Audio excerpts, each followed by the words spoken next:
Okay, folks, welcome back.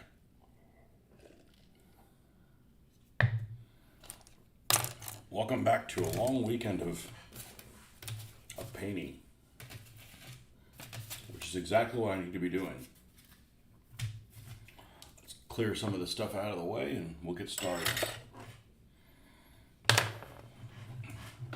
I'm going to need these paints shortly, very shortly actually.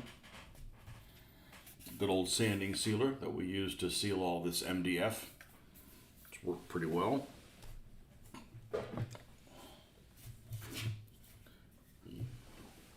The hammer, use a bigger hammer.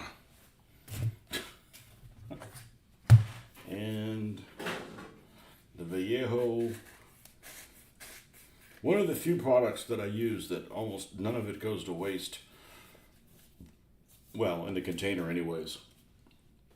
I don't know how many of these I've gone through in the last 20 or so years. Between that one and the Liquitex one, I don't know, 8 of them, 9. Seems like a lot.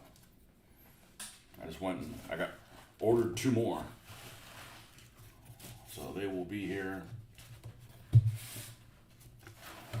sometime next week.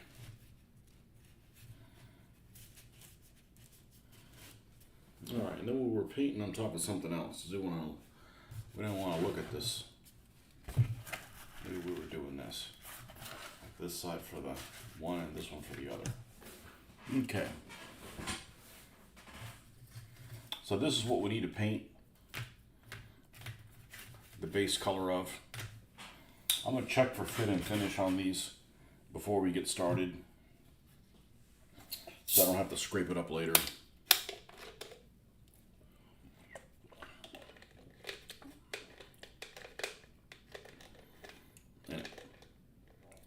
I kind of wanted to do it this way, these joints, because I don't waste as much material.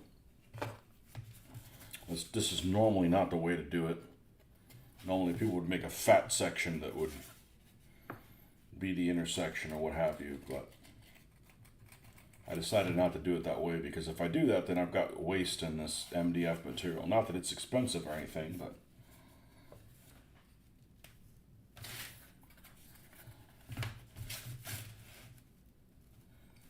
this is going to join like so. I want to make sure that this stuff isn't here on the edge to interfere with that.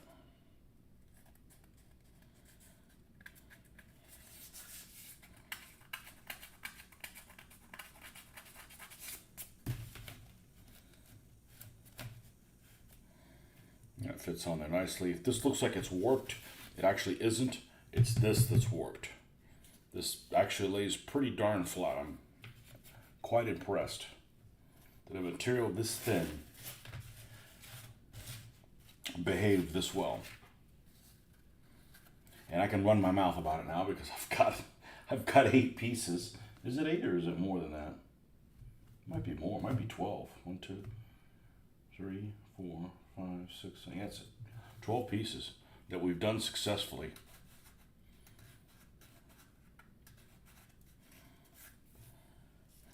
And where's the other section? This is just a no.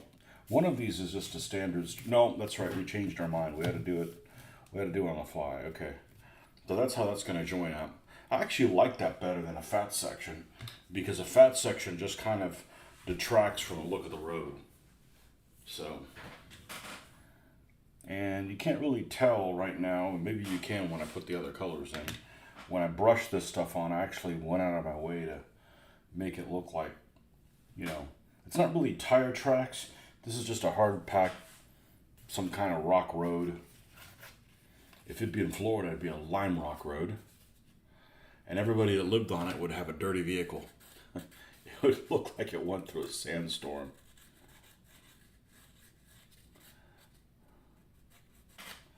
That's popular out in the rural parts. Yeah, and then this will sit like this. Okay, so let's paint all 4 of these the base brown color and we can get started.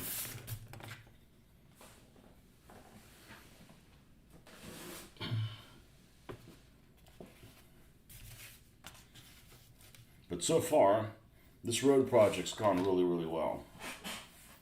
I've been really happy the way these turned out. Relatively easy to do. And I like using this MDF material. I can make it whatever I want. In retrospect, if I had used a sheet that was a foot long, it probably would have worked better for these scenarios. Try to match it up exactly. It's not that critical. And the longer you go, the more susceptible it is to warping. So, 6 to 1/2 dozen of the other. I actually got this material to do the basing on the buildings, and I can tell you right now, I'm going to be really happy with that because this is really my first foray into using this stuff, and I've been very happy with the results so far. All right, and we'll see if somebody shows up today. Everybody might be traveling for the long weekend. That's where you Europeans come in. You guys are just a regular. It's just a regular weekend for you folks.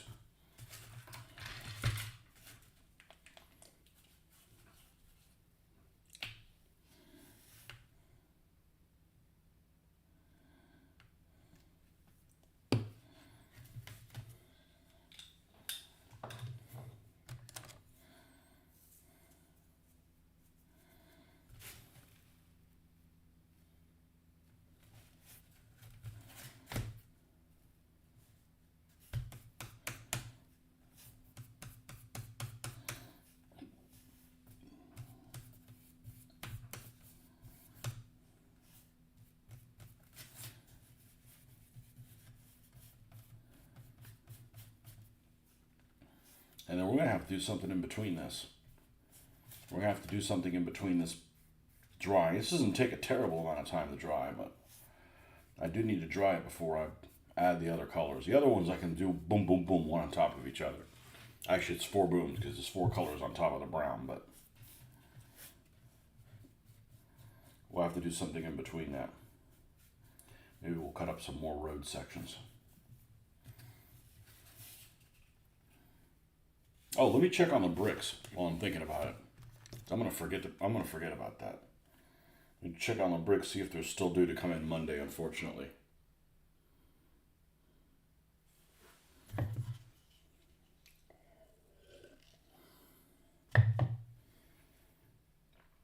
Let's see, that was through eBay by way of Australia.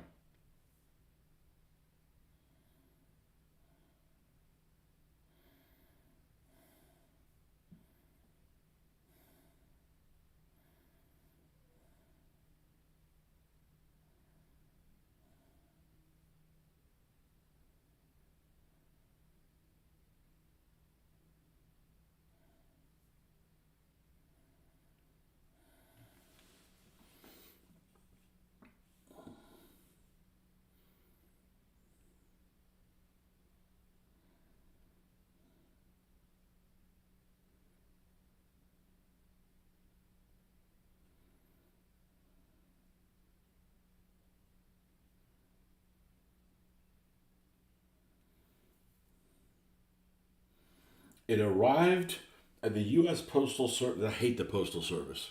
And if I lived in another country, I'd probably hate your Postal Service too. It arrived at the Postal Service yesterday at 8:24 p.m. Like, put it on a fucking truck and get it to me today. It's Saturday, man.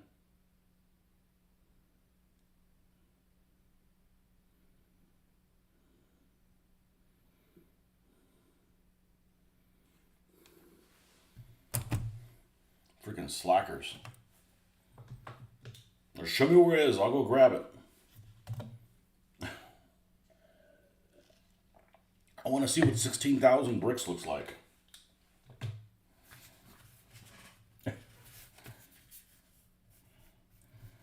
Well,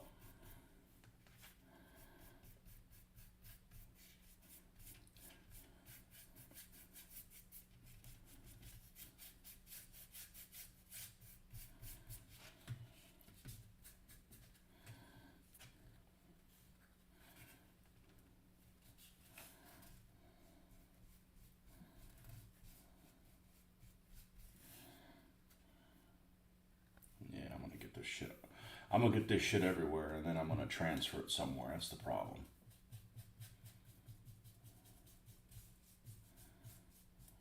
All right.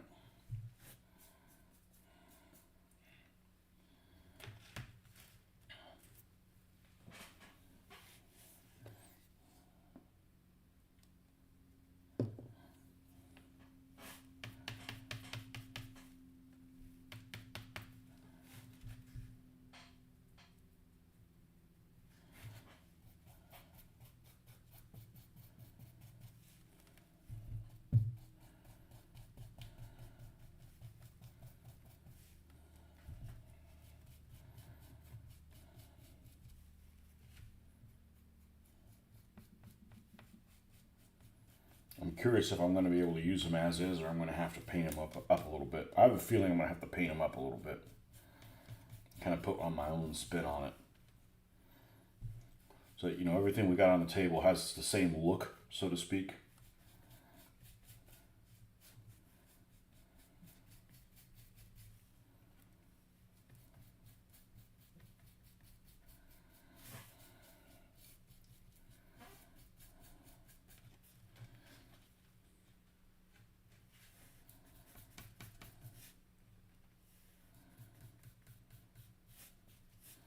I'm glad that I didn't have to go in here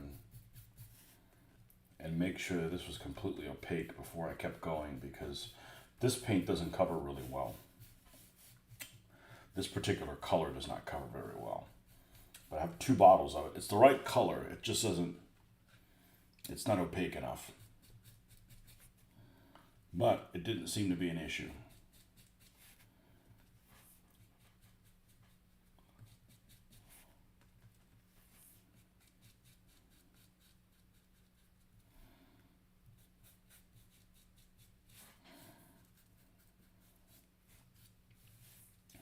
That's one thing about painting this stuff when you're nearsighted as hell, like I am.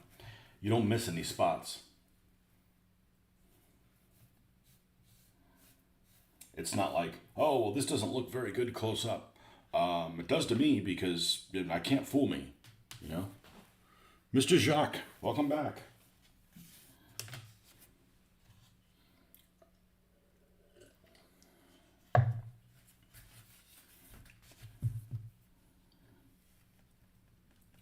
So these are the pieces that we were working on yesterday.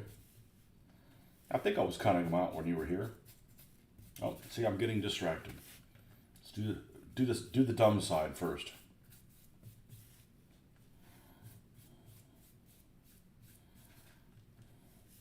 And the only reason I'm painting this backside is just for minimize warping. Even though we've got a sanding sealer on here, it shouldn't be an issue.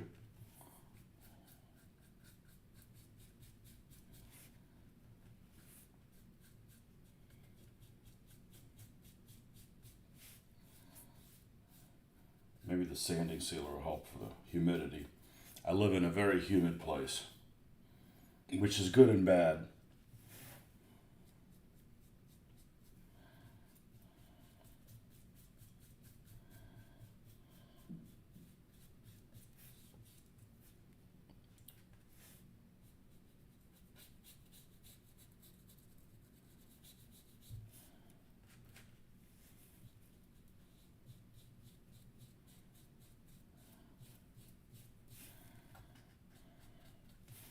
But I'm kind of glad, I'm really glad I'm happy with the roads because it's custom made stuff.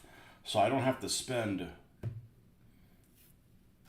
hours upon hours upon hours of time looking for stuff online. I mean, it's fun, but man, surfing through stuff, it can really, you can burn up a lot of time surfing through things. Do I do North Africa? Not yet.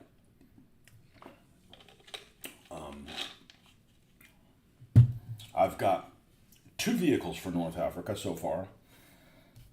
It's my second favorite theater. It's funny. My favorite theater is the Soviet Union. And I'm not doing well, I got tons of Soviet Union vehicles and stuff, but I'm the terrain first I'm doing for Normandy. Because I could do American and the British there. And the partisans. So that's like 3 nations, so to speak. So we're doing Northwest Europe first. So,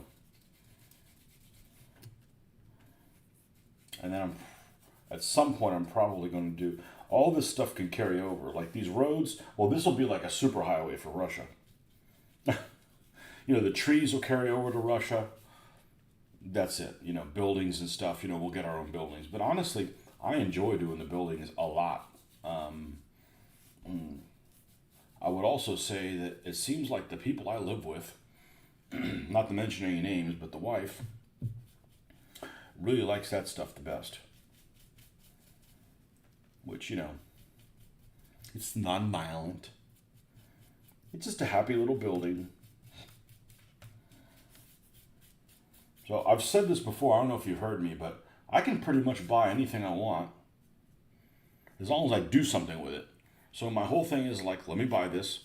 Let's knock this out. Okay, that's knocked out. Let's buy something else. Not like buy. Because what I personally have a problem with, what doesn't work for me is if I buy too many things and then I'm like, I don't know what to start on, so I end up going in a different direction. That's just my personality. It doesn't work to have a ton of stuff. So invariably you want to work on something you don't have.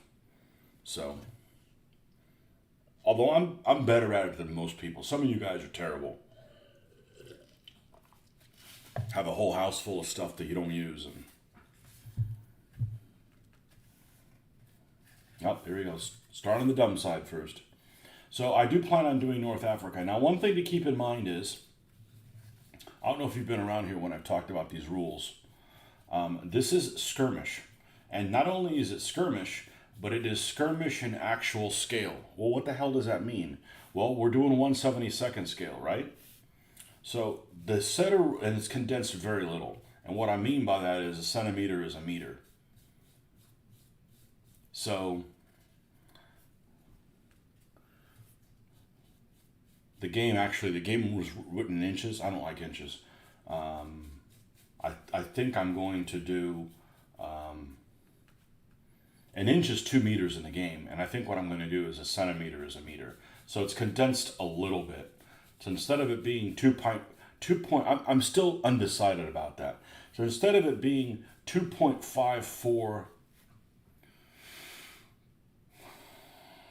instead of an inch being, wow, I know what I want to say, but I can't say it. So an inch is 2 meters. So that would normally mean that 2 meters is 2.54 millimeters. I think I'm going to make that 2 meters is 2 centimeters. 2.54 centimeters is an inch. And if that's a meter, it's just easier just to say, just play it in centimeters, and each centimeter is a meter. I like the clarity of that. But I don't know. I don't mind using inches. I just hate halves of inches and quarters and all that nonsense. That's just ridiculous. So anyways, it's basically actual scale. So you're looking at grenades, or you're throwing a grenade farther than this. Because I've played games that, you've got figures that are 28 millimeter and the grenades only go 4 inches away. I'm like, well, you can never stack your squad. If all the figures were touching each other, they'd still be like, 20 feet away from each other. How are you going to get into close contact? It's when you start doing those condensing things, it starts messing with your mind. So basically what you're looking at is you're looking at a board. An 8x8 board is like 200 meters by 200 meters. So it's still a very condensed period, very condensed area. So it literally is close combat. But it's mostly about infantry. So, even though this first scenario is only vehicles, it's just a fluke. I've actually never used vehicles before. I've read the rules, they look good. The tank combat is going to be really similar. If you've watched that movie called T-34, it's going to be like that. Look, I got distracted in the middle of my thing. It's because I'm trying to think of things to say. And I've had only an inch and a half of coffee.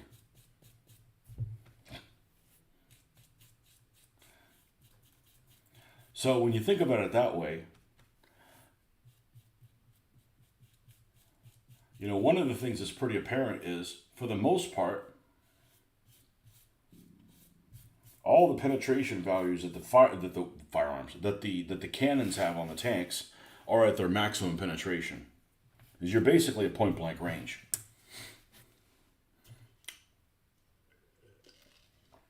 So if you have something like a Tiger at Kursk, it's probably going to get penetrated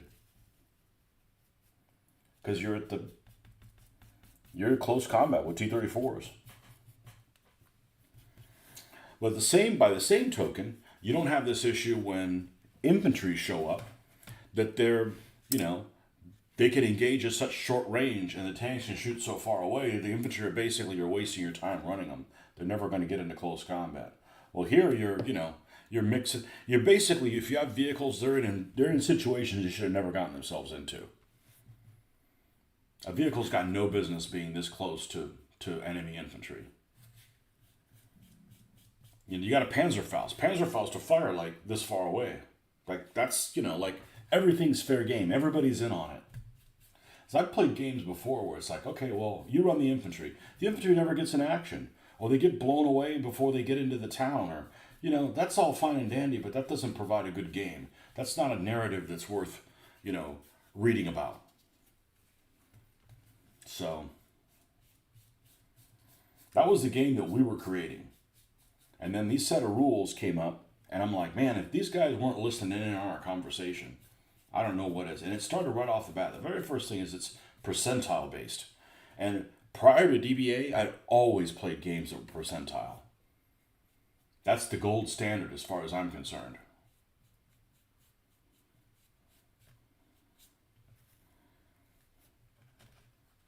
So I started playing DBA. I'm like, what is this 1d6? Even Monopoly uses 2d6. This is lame. It ended up working. But it was a shock to my system that I'm playing a game that uses 1d6. Now the advantage of a d6 game is if you want to get dice that look all kinds of different ways to play with your army, you got all, the world is your oyster. You've got access to everything. Now you go to 2d10s. Well, I like using them. The black dice with white digits for the 10s, and the other one, and the white one with the black numbers for the 1s. And that's what we've always played.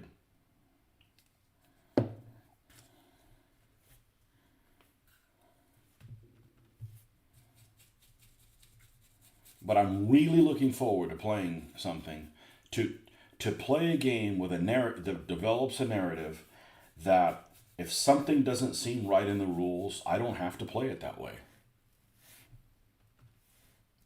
And it's not that, there's just some stuff that gets missed.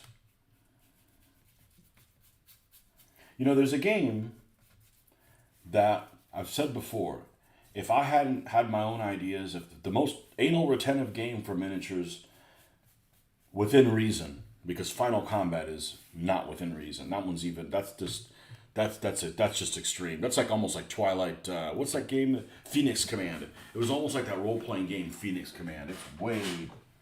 It worries about all kinds of shit that is not important. Oh, I need to get some paper towels. I meant to bring them in.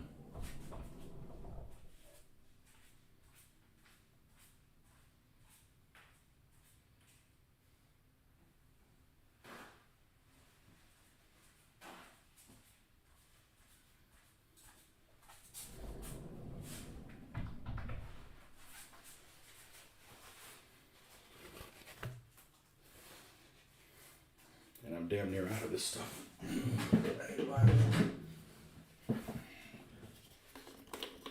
But, shit, I don't even know what the hell I was saying. I was talking about Phoenix Command. Oh, the most anal retentive game that I know of that's not this one would be Chain of Command.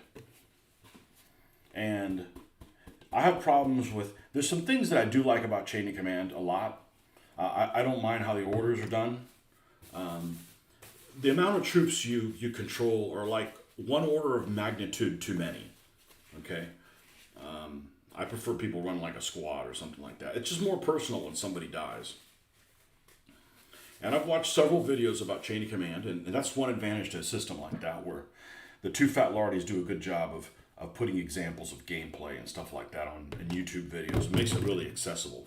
So you can kind of get a clue about the flow of the game before you start reading the rules and you're just lost. But I've played Chain of Command 2 or 3 times. I do like the way the game starts, where you're doing recon and looking and starting points for things. I like that.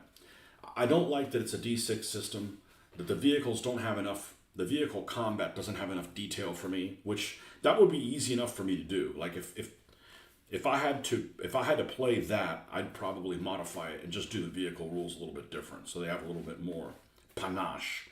And I don't like the way that almost every figure is treated the same, unless they're, a commander or they're a heavy weapons guy or something like that. You can just, like, one guy dies, like, well, you mean you get to pick it? Yeah, you get to pick which figure. I'm like, yeah, I don't like that.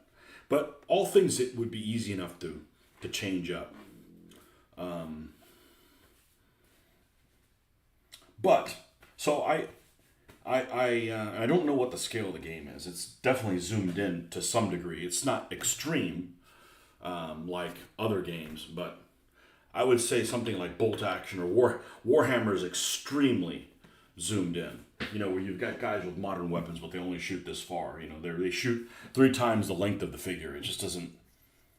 There's an incongruency there that I have a problem with. But Chain of Command is not too bad. I think I've 2 games I've played of it. Maybe I did one in the Pacific, and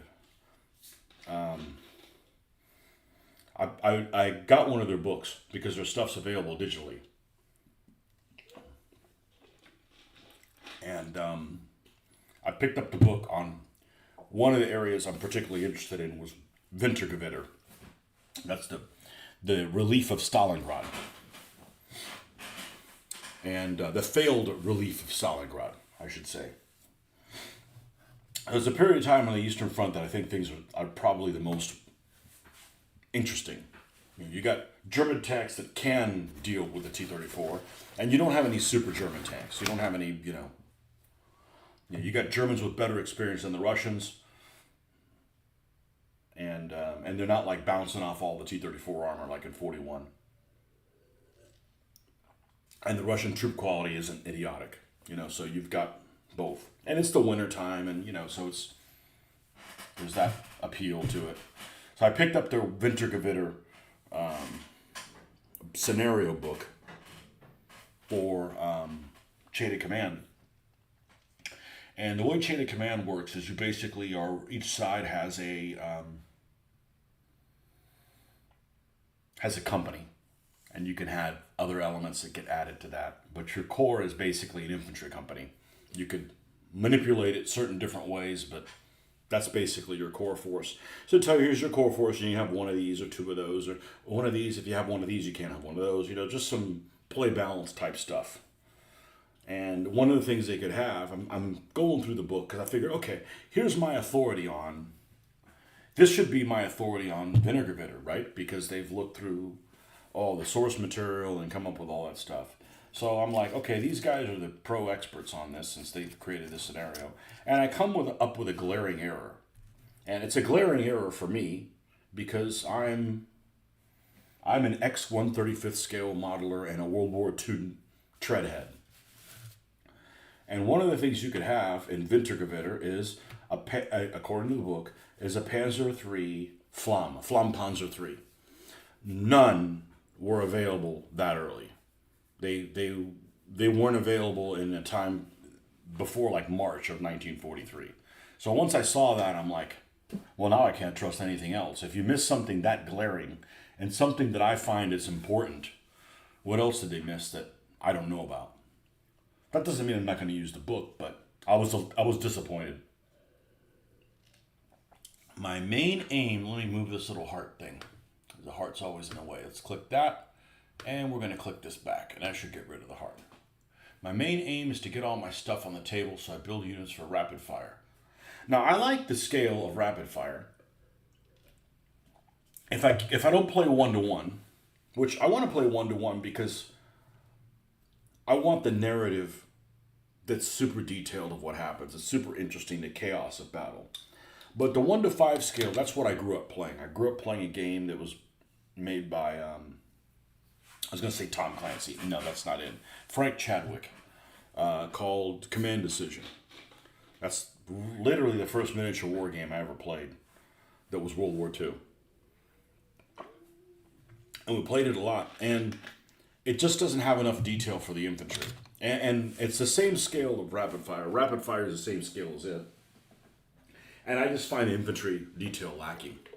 But I like the 1-to-5 scale. I look at 3 vehicles and go, oh, it's a company. Like I've looked at it enough that it's natural for me to do that. But I've done those operational scale type games, and I want more detail.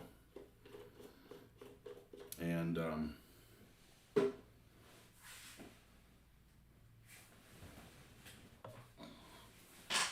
lots of people play rapid fire. Mitch and Joel play rapid fire. I played it. They also play Flames of War. I prefer rapid fire to Flames of War, although to be honest with you, I don't like either one of them.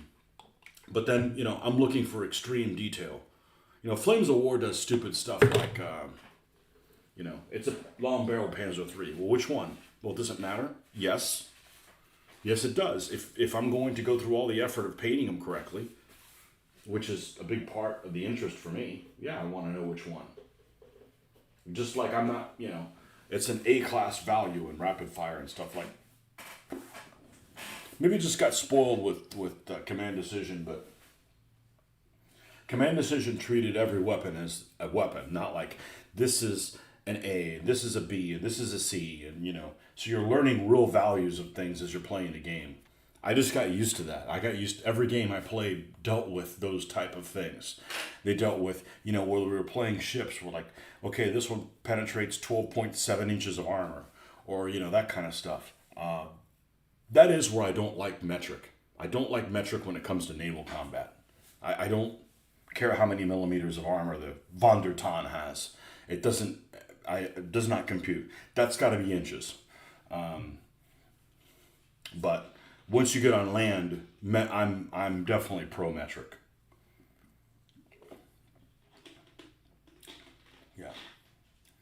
Yeah, I don't care what's 381 millimeters. Yeah, what's 15 inches? But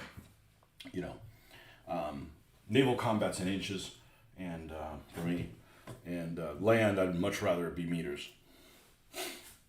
It's cleaner. So we need to wait for this to dry. Okay, so. In order to do that, I think what we're going to do is we're going to create some fakey pieces. So I don't necessarily need this for this scenario, but I need to make some of these anyways. I've got 4 pieces of MDF left. I'm going to sacrifice one of them for this. And I'm going to take all of this. Let's scoot this back. This is not going to take long to dry. And we will sit this over here. But I'm not trying to convert it.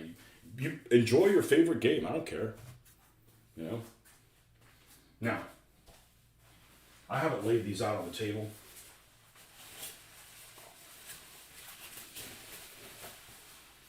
More than just the one. So let's take a look at this. Just so you guys can see what I'm seeing. Let's get our woods. These are completely dry and so forth. Move this out of the way as well.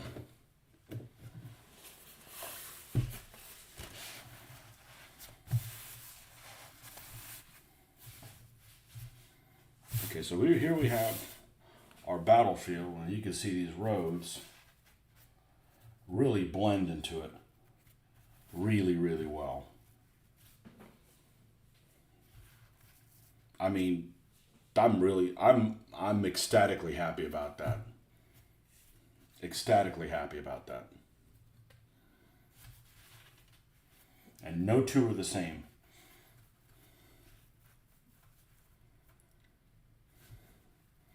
and they're made from very little cost.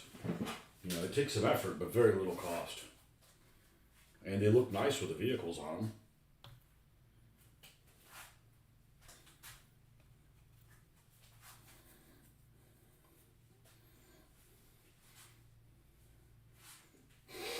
And I'm sure they'll look nice with the buildings on them.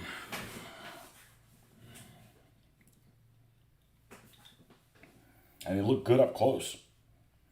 That's the thing with being nearsighted. You can't fool yourself. It looks good from 3 feet away. You can't. When you're working on it, you see all the imperfections of it. You know? Yeah, and what looks better than even great is I can pretty much make whatever I want. So that's really empowering. You can waste a lot of time. It takes a bit of time to make this, but you can waste a lot of time surfing for the right thing, and then paying shipping, and then maybe getting it warped or it's not the right color. Just make it yourself. You know.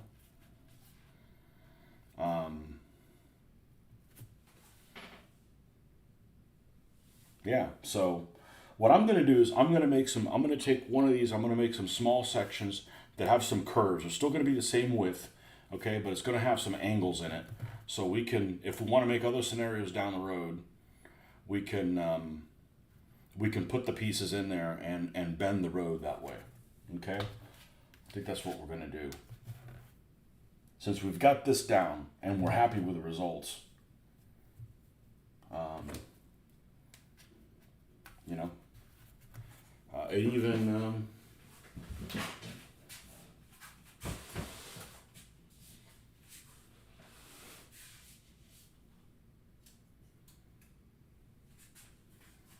it even looks good with the bad guys' vehicles.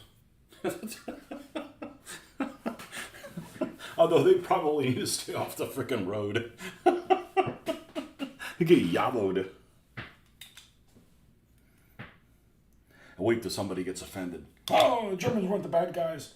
Well, maybe if they hadn't shipped a bunch of people off for no reason. Maybe. I'm all in favor of killing communists, but you know, you can't ship people to death camps and kill communists. They don't redeem themselves that way. So, yeah, I'm really happy. So, bricks, of course, sitting in the post office. You weren't here earlier, Ben, but I tracked down my bricks. They're sitting in a post office locally, and those slackers at the post office aren't going to deliver until tomorrow. I mean, until Monday. That doesn't do me any good. I can't work on them. So, the slackers at the post office, yeah. I'm not a fan of the post office anyway.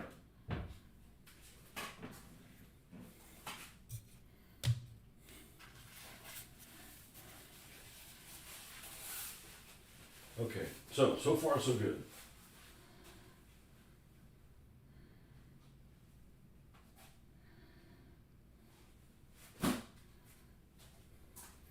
Let's so you guys know what kind of a vision I have that's stuck in my head.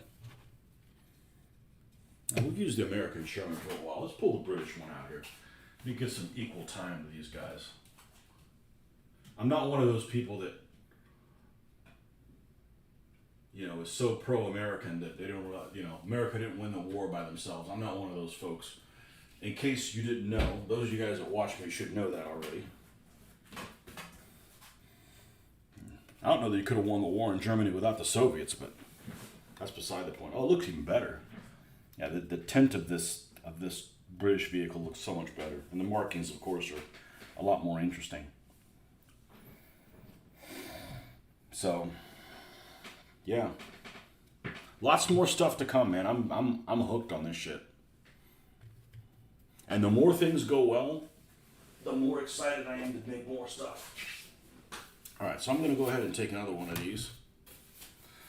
I'm glad you go to your local train shop and grab some supplies needed. I dug out some plastic sheets, cobblestone and flagstones that add to the hovel buildings. Yeah, there's no, just prime the hovel buildings by hand because it's raining.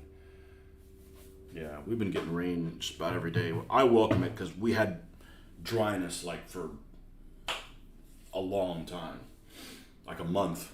It was bad. Bad. Yeah, I want to see what 16,000 bricks looks like. I hope they fit in something like this. You know, I hope I'm happy with them because I'll get more. You know, I think scatter terrain is the way to do it. For like the little parts, I'm not going to glue any of them down. And I'm going to be wargaming in a place where I can leave it set up. You know, it's not like we got to get everything in and out in 4 hours. Like, I don't wargame to be rushed. I'm already rushed enough at work. I'm not going to do it for. I'm not going to volunteer for that shit.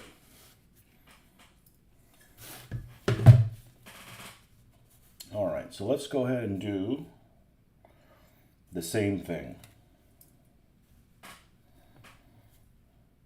This is 2. No, I'm having 2, 2, 2. Okay?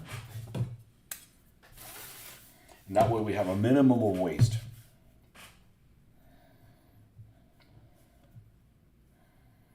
That's how I choose to save the environment. I'm not wasting a lot of material with this. I'll keep my gas-powered automobile, but I'm going to not waste this material. I can't trust a car without a grill. Luckily, Black Hand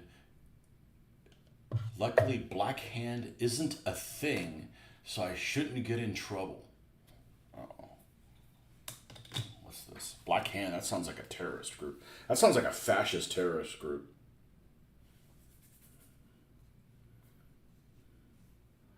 Black Hand.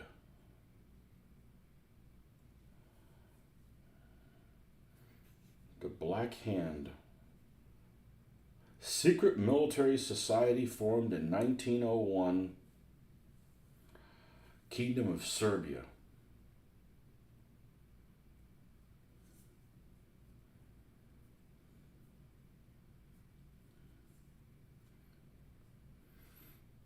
It's worse than fascists. It's Serbs. Oh, man.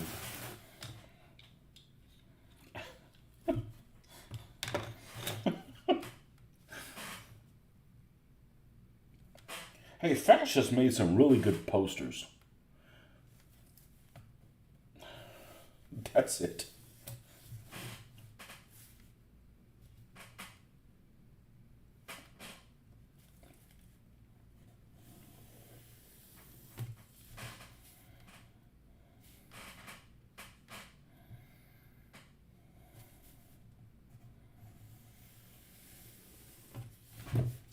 Okay. So we're going to cut this into strips too. And then we'll... Now let me think about this. If I take these pieces and say, you know, I have this strip and I take one here and put it like this at an angle, is that going to get me what I want to do?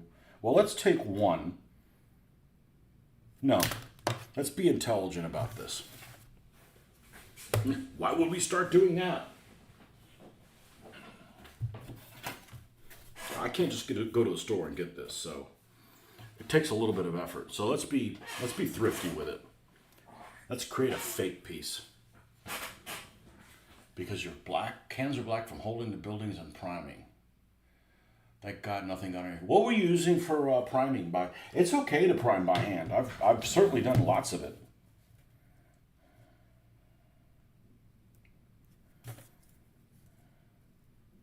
Oh, black hand as opposed to black face. Got it. No, not illegal to do blackface. At least not in this country. People might look at you funny.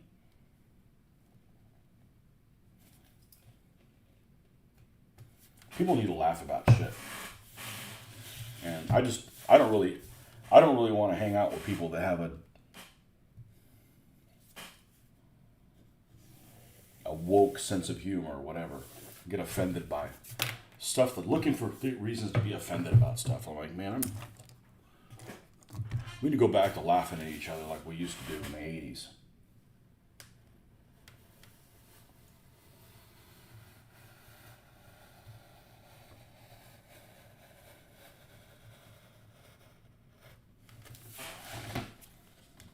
I got a coworker of mine a soon-to-be ex-co-worker of mine, like the most fun person I work with, and I keep telling him, I said, I'm going to get you on one of my shows and we're going to do an interview, because I've had some really interesting conversations with him. But it's kind of a direction that my channel really isn't set up for. But social commentary and stuff, just to see what some insights that he has that are different. Well, I've had some really good conversations with him. He is a person of color, and I've had some really interesting conversations with him. Insightful conversations, I should say. So, we have this faux piece. So what I'm thinking of, if I created a piece that was like this, what would that do for me? Well, it would allow me to add this. Now, I don't really want a curve piece per se, because it uses up too much real estate of that. And I have to try to cut around a curve. So would I be happy with a bend like that? And so ultimately, it doesn't really matter how long it is if it's just a little piece. If I altered the angle, then it would be even sharper, which would be, no, it needs to be,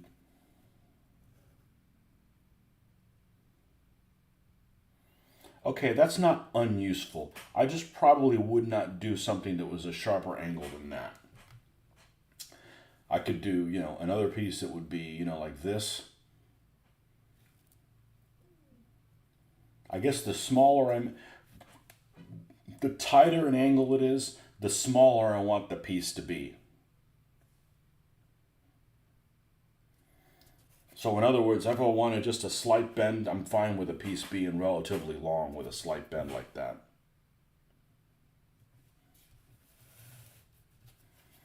But if it's going to be really sharp, I don't want it to be really sharp and long, because look at the situation I'm left with here. It's awkward. So if I wanted a really sharp piece, having something small like this would probably be fine. That's why I wanted to lay this out, so I could kind of process. I'm a visual person. That's why I don't do algebra too well.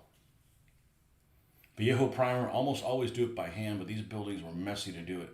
I have the perfect pot of tester paint to use as the main color. Unfortunately, the place I got it from has gone kaput, so I'll have to try and plan for some variants in my little town. Yeah. Well, everything's a little different. I didn't think I was going to like this brown base color. It's just a little too watery. I mean, the color is spot on, but ended up working just fine. I'm a little worried about using a brown that has too much red in it, and that's all you can see,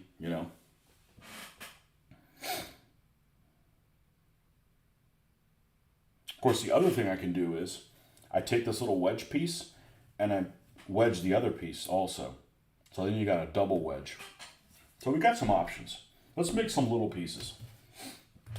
See, this was valuable for that. I could process it. I can't be good at everything. I'm definitely a visual person.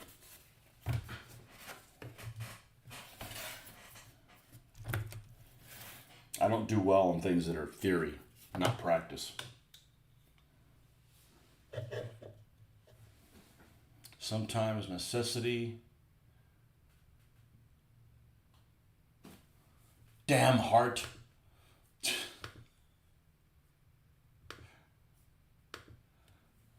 Breeds the best creativity. Yep. Sometimes you just have to, I can tell you, I'm the first one to say that sometimes you can overthink things. I've always said, I need to just paint. Just start painting and paint my way out. I don't remember the last time I painted something that I wasn't happy with, that I wasn't able to correct to my liking. And I need to remember that.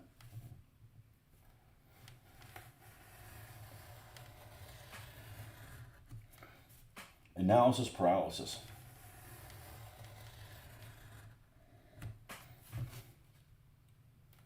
So I was talking to my wife the other day. I know it happens occasionally. I actually do talk to her.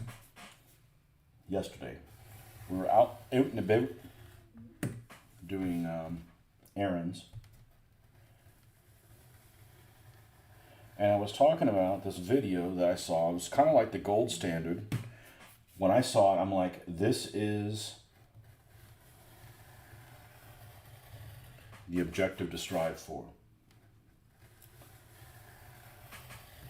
And I don't have a board set up yet with the scatter terrain, with the scatter, for you guys to get the whole idea of where I'm going with this. But hopefully we can get that happening pretty soon so you can see. Because, like the little tree thing, I think is incredible. But it's unfinished for you guys because you haven't seen everything that's going to go along with it. But that's the meat. The meat and potatoes part is done of the trees. Because I have a vision, and it just comes to light. Like I make stuff and it looks like shit. Not until you get to this point you realize, oh, that's what he meant. Okay. Because I'll watch videos on somebody like the terrain tutor or something like that, and he starts working on something. I'm like, this ain't gonna fucking work out well. And then you fast forward to the end, and I'm like, oh, it's gonna look good. All right, let's go back and watch it. You don't have the advantage of being able to do that on these live feeds because you don't know how the hell this is going to turn out unless you're watching this after the fact. But anyways, I digress. The gold standard video is this one video that I saw, and I talked about it a little bit yesterday. I think it was yesterday. It might have been the day before. About these guys that made, and it's on YouTube, they made this terrain board for Stalingrad. And, it's a whole wreck of a city. It's relatively big. I want to say it's 8 foot by 8 foot. It's pretty large. It's at least 6 by 6. And it's got multiple factories and underground sections and tunnels and railroad cars that are overturned with chemicals on them, and a Heinkel 111 that decided to do a crash land in the middle of the battlefield, and just strewn with all kinds of stuff that would make a really interesting scenario, unless you had a lot of vehicles, in which case it would just be a nightmare. But vehicles don't need to be in that kind of environment anyways to begin with. If you're going to bring vehicles into a city, they need to have infantry support, and they probably need to stay at least 100 meters from any buildings. That's me as my own tank tactics. You need to stay away. You need to keep the infantry and their personal anti-tank weapons well away from a vehicle inside of a city environment. But anyways, this is a very tight environment. Pretty much, I saw this and I was like in awe of it. So I took a look at it the other day. I showed it to my wife, and my wife started looking at it, and she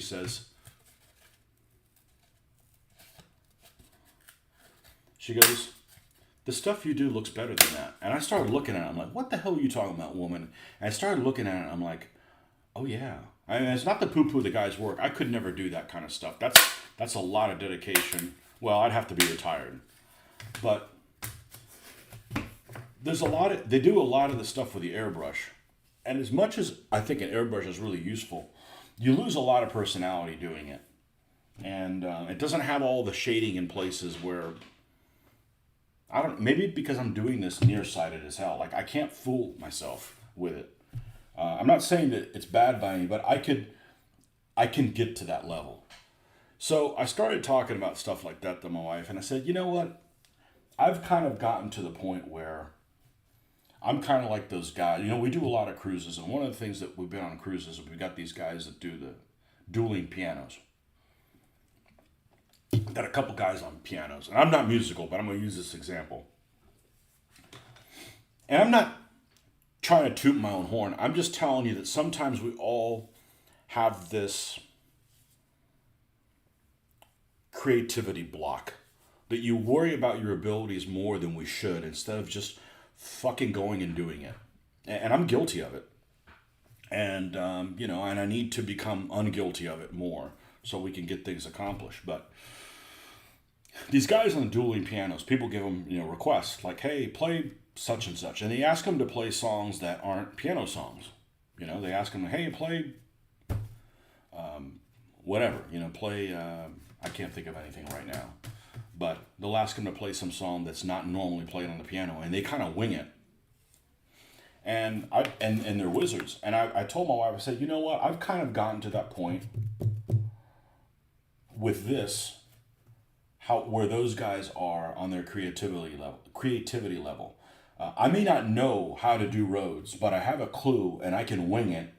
And with the examples of other people, I can use examples from like, true wizards that do, their paint jobs and stuff on YouTube. Because fortunately, there's some folks that have done. Let me scour this side, make it uneven. Have been willing to give away their secrets for free. Like I'm always willing to give my secrets away for free, But there's some other folks that have done it as well, and that just benefits everybody. And with that, and just perseverance, you can create some really amazing stuff. And it's the same thing. Those guys they'll hear a tune, or, they're naturally inclined to be able to, be musical. I'm not. But I just, I think that sometimes you can sell yourself short and be like, I don't know how I'm going to do that. Instead of like, look, dude, man, you've got the skills. Just stick with it, figure it out, and you're going to get to something that you're happy with.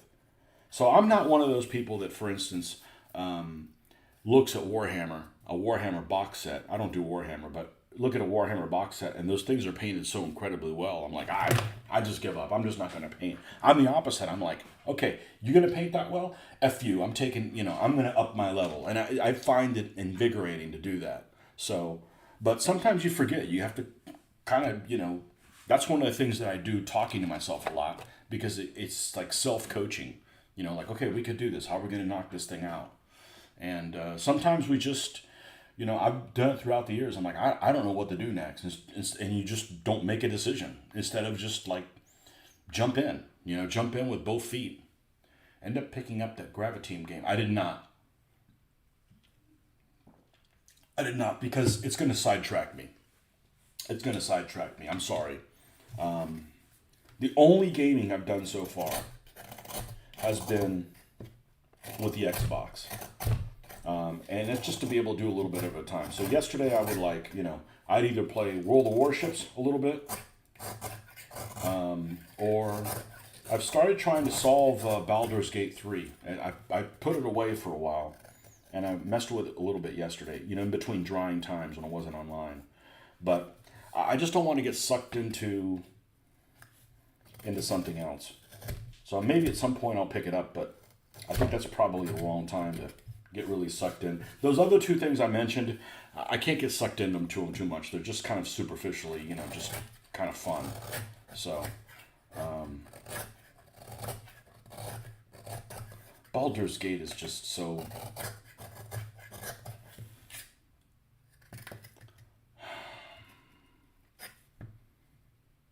I played the original Baldur's Gate way back in the day.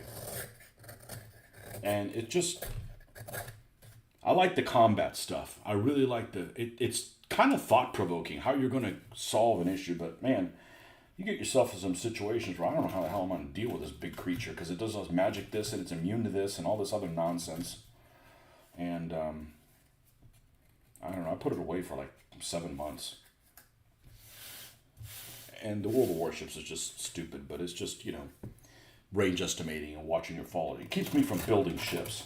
That's the reason I'm doing it. As long as I do that, I'm not going to tempt myself to look at tumbling dice miniatures and buy a bunch of ships. As much as I'd like to do that, and as cool as they would look, I can't be into everything.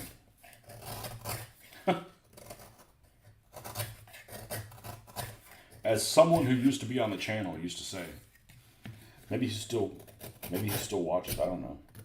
Hopefully he's doing all right. I know he had some health issues, so hopefully I didn't put him under somewhere. But you can watch my channel if you want to, and you can also stop watching my channel if you want to. It's the beauty of freedom. Nobody's watching you.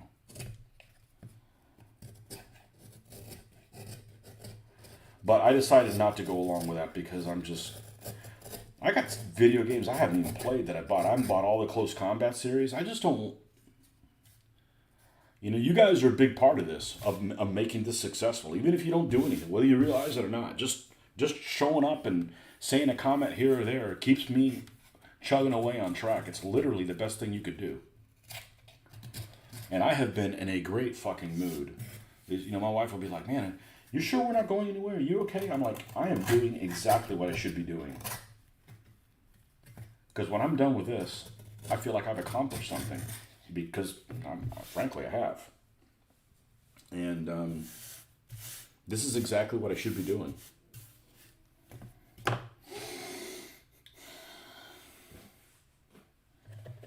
But as far as terrain,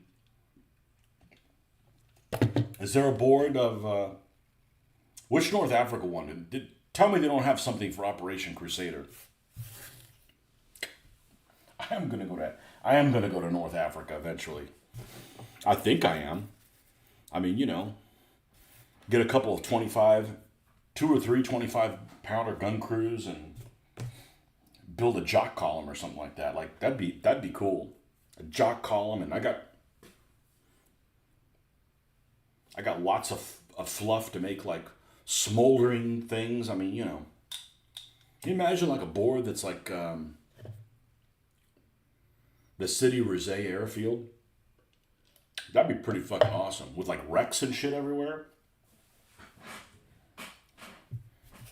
There's actually a scenario from the Italian Misadventure book that has a bunch of wrecks on it. It's not City of Zay because that game doesn't. Those scenarios don't go through past April 41, so it's several months short. But it has like random vehicles that can be on there, and you have objectives, and those scenarios I think are only useful for just play balance. Like you could throw something out there and know that somebody play tested this, and maybe one side has a reasonable chance of victory, but. For the most part, I'm going to be playing these things where everybody is the same thing. Like, if you had like a jock column or something like that, you've got some British forces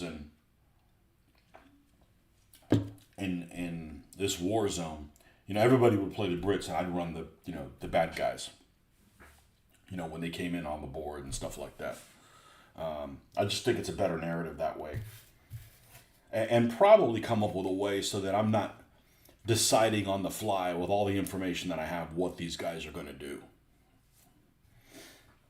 Maybe pull a card and if they do this, reasonable stuff, not like go into reverse and turn tail kind of shit, but, stuff that if there was another player there, just to keep things flowing well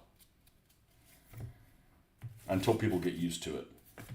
But I'm just thinking out loud. So, okay, so we're going to... Let's take one of these and put it at an angle and just see how it goes.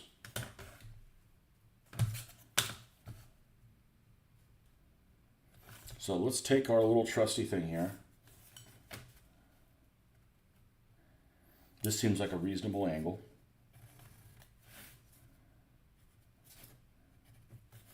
And this will be a little piece. And just see what happens.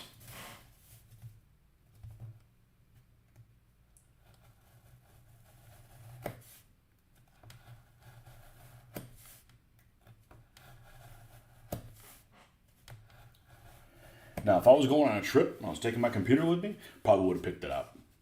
Just to have something to fool around with. But I just don't have the tension, not the attention span.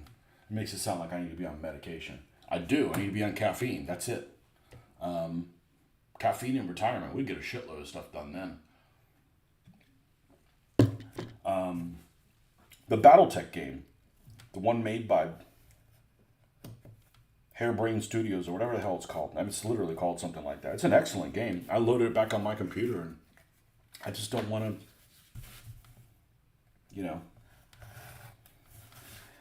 The next thing I'm going to be really getting into is whenever they come out with State of Decay 3.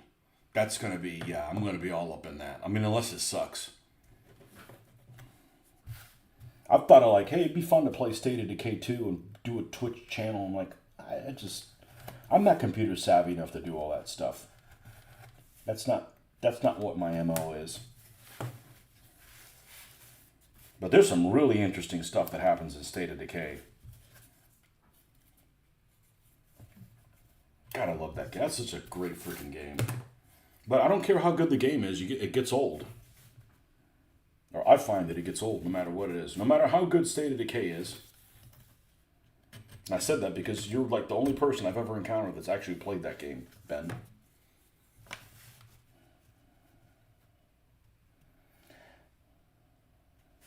I haven't encountered anybody else that even knows what the hell I'm talking about.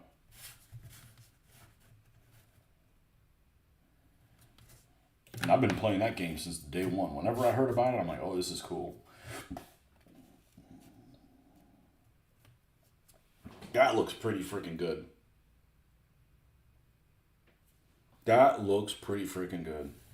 Let me make sure it's on screen because sometimes the screen. It looked the State of Decay was announced 3 weeks ago. Yeah. So I mentioned that. Hopefully it's not too woke. The Baldur's Gate's pretty woke. I start another game and play it and kill everybody. It's not a human. You could do shit like that. Because I'm a human supremacist. I don't give a shit what color you are.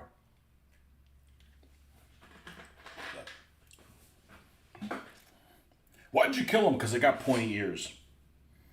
What are those creatures? I'm old school D&D person. Like, I haven't played that since I was 14 years old or something like that. So back then, you know, it was a racist game. Like, you know, humans were for the humans, and they didn't mix up with different things. And you know, now they got half ogres and those, what is those, tieflings or something like that. They're like half demon. Or like, no, you got horns on you. We can't be on the same team, pal.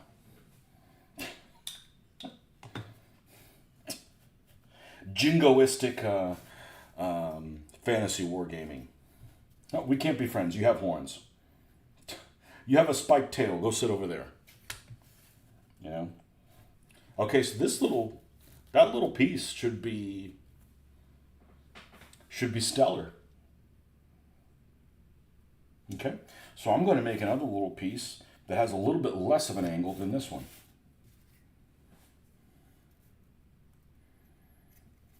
Well, we could get crazy. We could use this. We already know this is relatively straight. Let's make some. Let's play around with this. We gotta wait for that brown to dry. No, to dry anyways.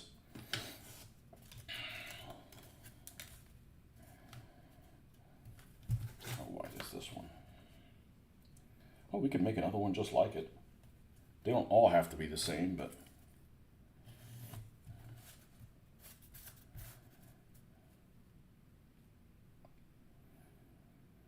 Like I say, you just have to sometimes create stuff.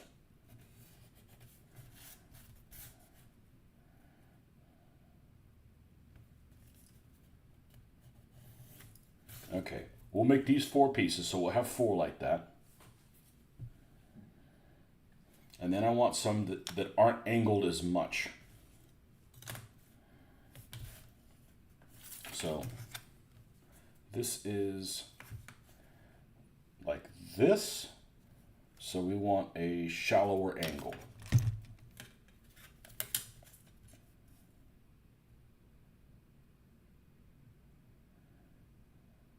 And shit, it could be a longer section. Like I said, the sharper the angle, the shorter you want the section to be. Let's do a 3-inch section here. And then up here, instead of it being at 3, we're going to come in 2.5. What kind of? We're talking about the same kind of angle as that. That's too much. Okay, so instead of it being at 3, we will come in here. That one and here, and that should be shallower. No, I need even shallower than that. Let's just go straight across and back it back a bit. Okay, let's go there.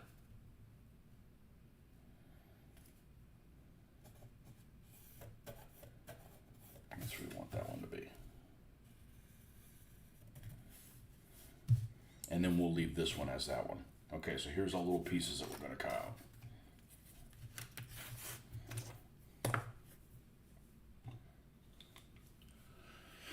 I did look at Baldur's Gate 3 again after seeing a video of an orc giving it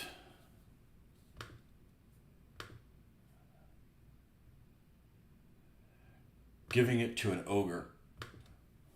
What kind of giving it? Yeah, it's limited replay value.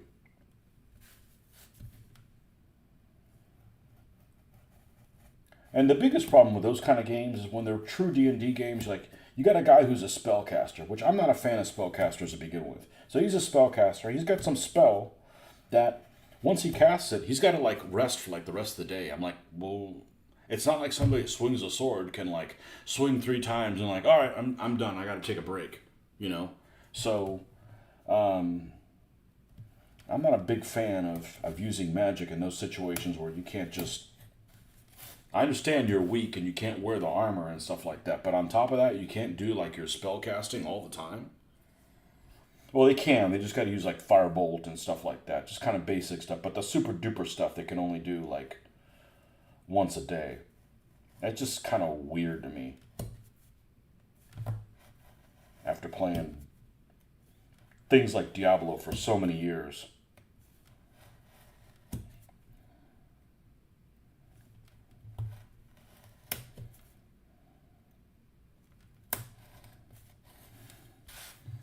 But the game has a whole lot of interloping between the species. You know, you got, like, goblins and people, like, getting along, and, like, it just sits weird with me.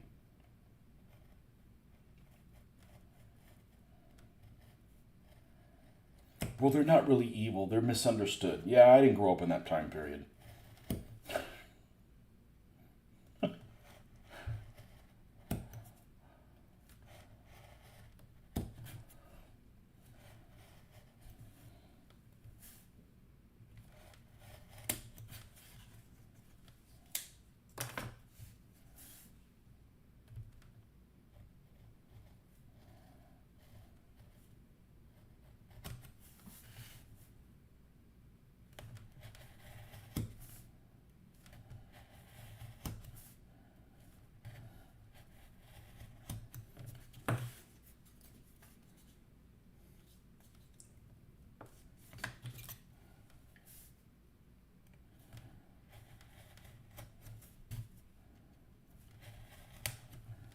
I only looked at it because it had such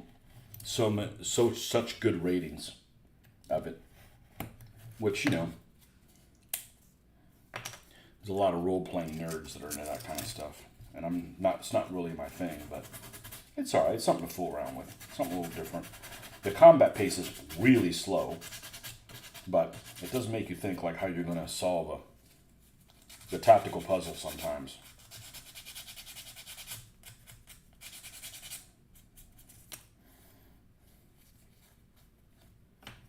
You want to eat time fast, you play that. Like, whew.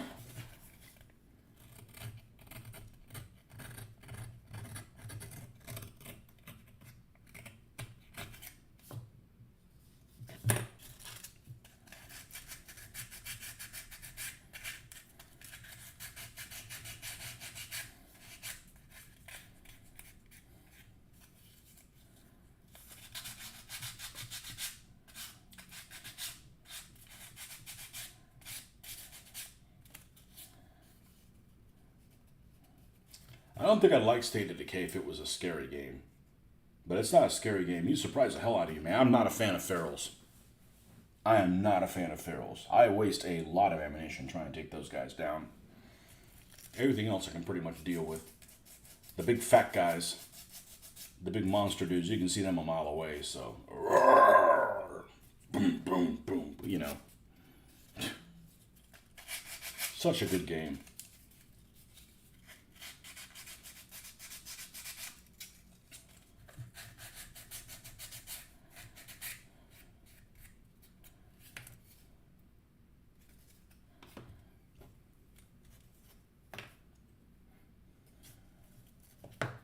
And I almost like every game where if you want to get better at something, you need to do it. So you want to get better at shooting a bow? Shoot a bow. Not like, well, let me put my points in this and all of a sudden I'm good at it. Like, you haven't done it once, dude. You know? You want to get better at shooting? Start shooting things.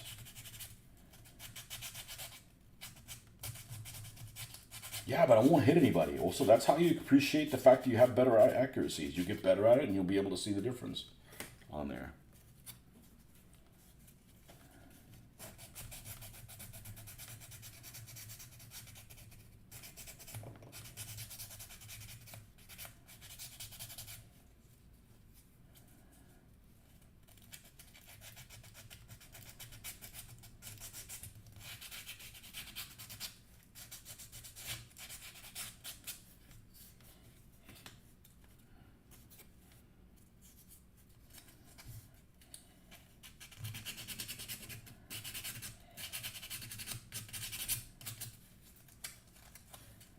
But I'd say the worst thing about Baldur's Gate is it's definitely one of those games that's influenced by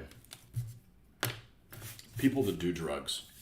There's just some things they could come up with that I'm like, why would you have come up with that? Like, what are you on? You know? It's like worse than a Marvel movie. Like, what are you smoking, man?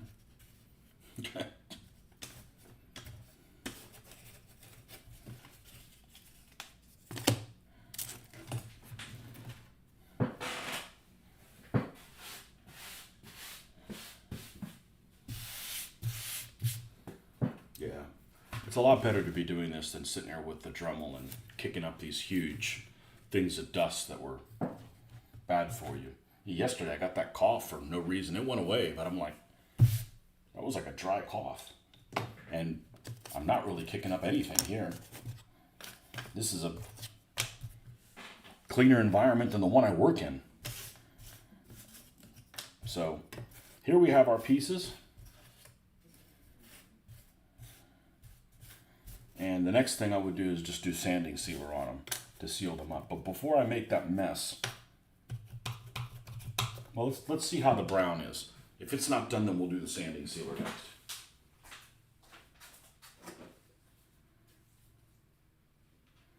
No, it's pretty much done. Okay, so let's move this back. And see, this brown paint really didn't cover very well. But it's just fine now, knowing that it'll turn out okay. It dries relatively fast. And I actually went to the Sam's Club and picked up this because I was out of it. This is stuff that's gotten really out of control how much it cost. It used to be really inexpensive, and now it's like $5 for each one of these things. So I dropped it down to $2.50 each. So I wish it was all gel control, but the way I can look at it is I can pay full price for these two and I get those two for free. So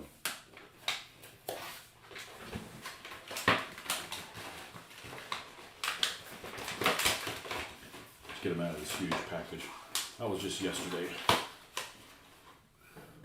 Which one of these is the super glue drawer?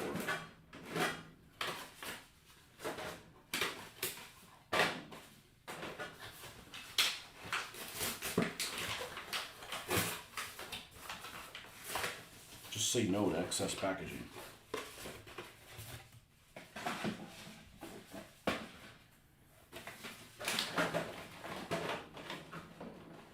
Like this. Why is there this extra packaging on here? Like, just give me the bottle by itself. That's just people killing the environment.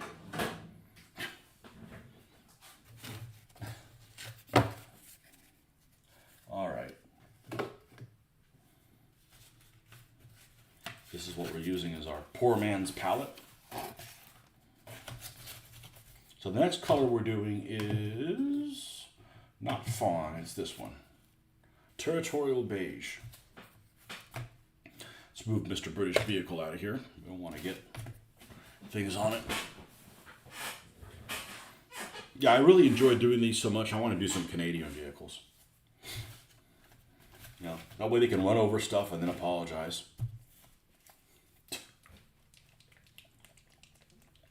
Sorry about that.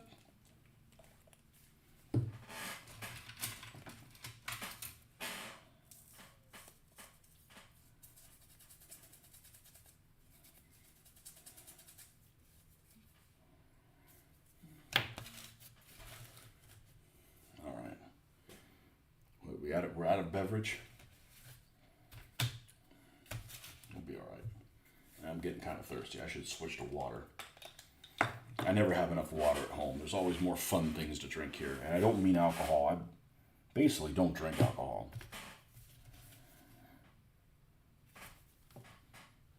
For the most part. I don't have anything against it. I just, I can't drink at work, so I don't really need to drink it anywhere else. I can get by just fine.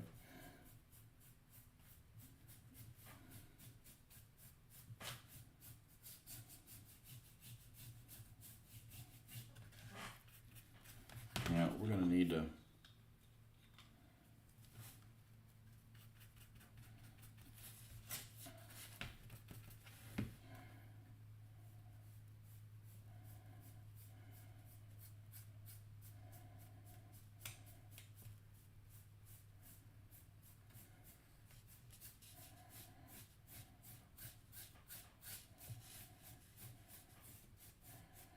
So I do need a barn for this scenario, and I've been kind of looking around to get it, and without throwing more money at the problem, I'm not going to worry about that until we get the brick situation resolved. Then we can go look at doing a barn. It's kind of an important part of the scenario. Kind of. You could fudge something else in there, but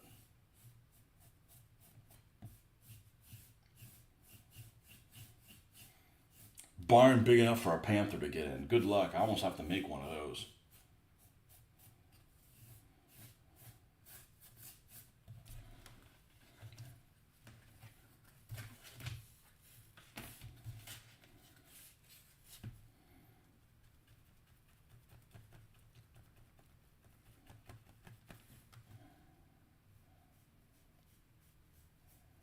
So I'm not sure if I'm going to be able to do this tomorrow morning. I have a feeling I am.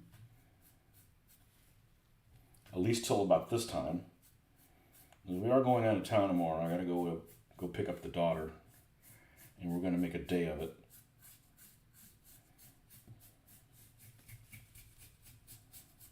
We'll just see how it goes. But I certainly want to do this in the morning.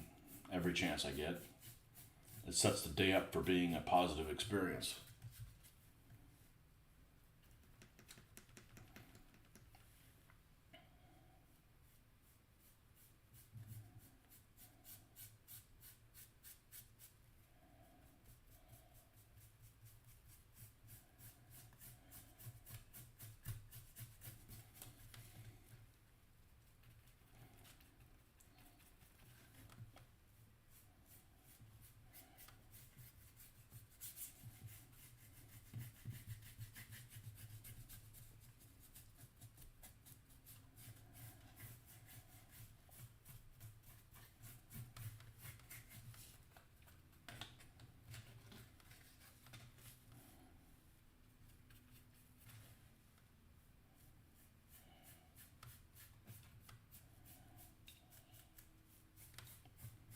Yeah, this, if I hadn't done these already, I'd be like, I don't like how this is turning out.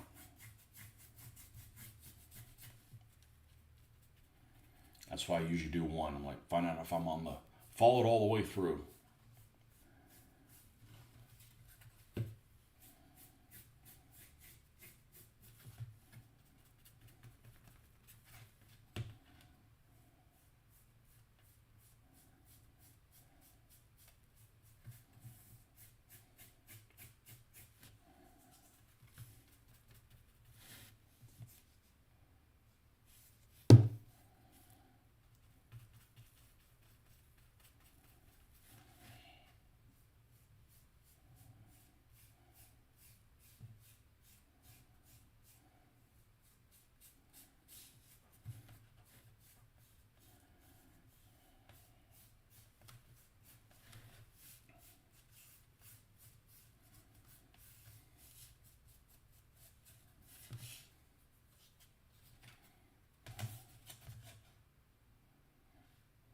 Well, these are the two that don't have the intersection on them.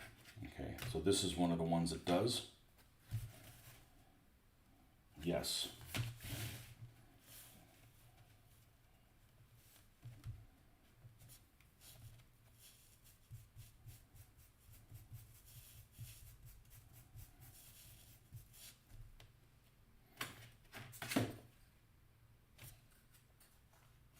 The other one is here.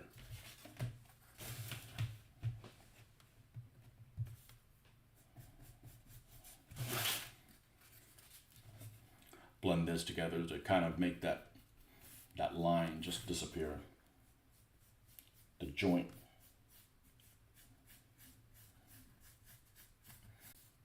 A sand bandsaw. There we go. For it, but it's just one of these. Let's find the intersection here. Where'd it go?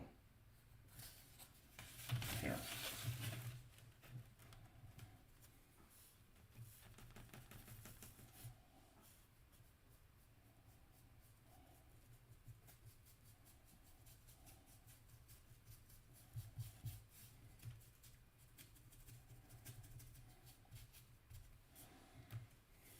Do the same with the other piece.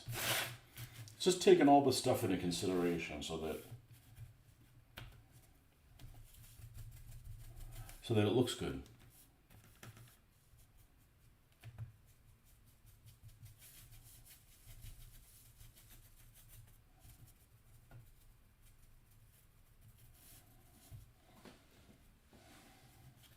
Okay.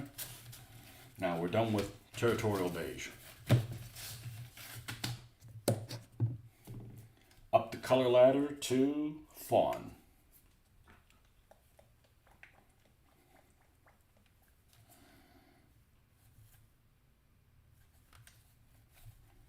I did do fawn, didn't I? Shit. Maybe I skipped it.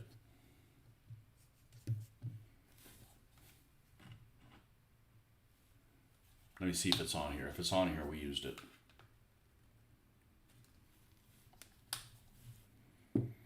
Yeah, because this is the territorial beige, so the fawn's over here. Yeah. Yeah. 1, 2, 3, 4, 5. We did 5 colors for the road.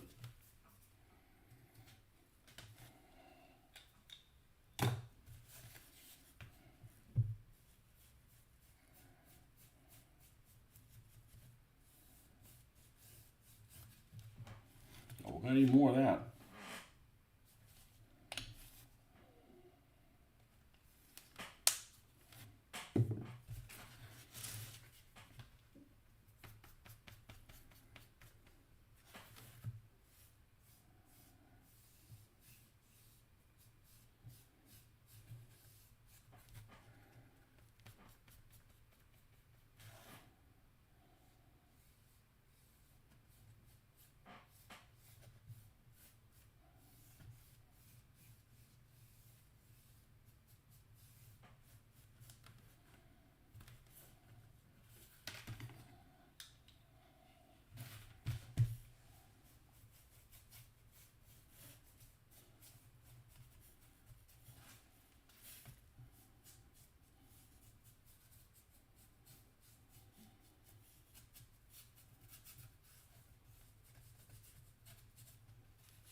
I'm just really surprised how flat these lay. That's always like a recurring problem. it seems like this time I finally, well, I did a lot more stuff to prevent it than I've ever have. You know, not only did I paint both sides, but I used the sanding sealer.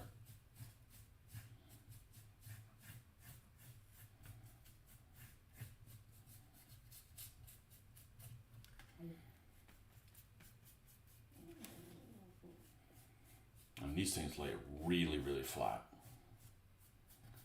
Can't really tell on here because this has a little bit of a bow, because anytime I've got some moisture or a wet paintbrush or something, it absorbs in here and then warps it.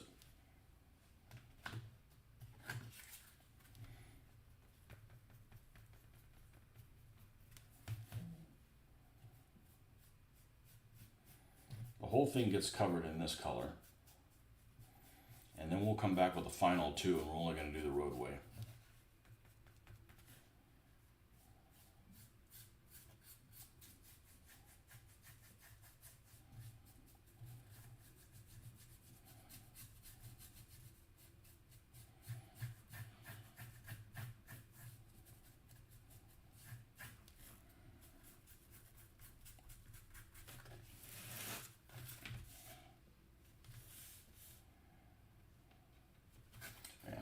Really surprised how difficult it is to tell where the junction is.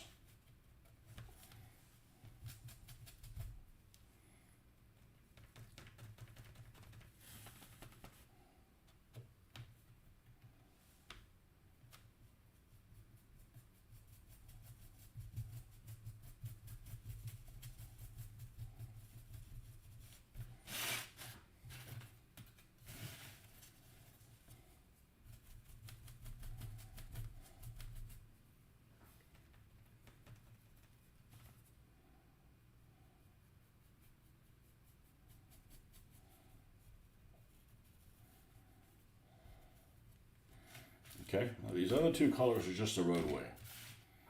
That is Country Tan and Sandstone.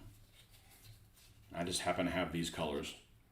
I have several of these colors that are almost a similar mix to the colors I use on the basing of the figures.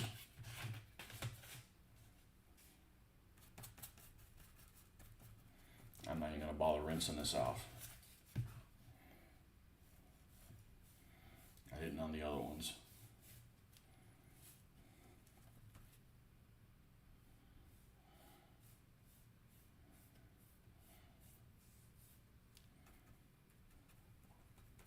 This one's particularly watery.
Check on one thing.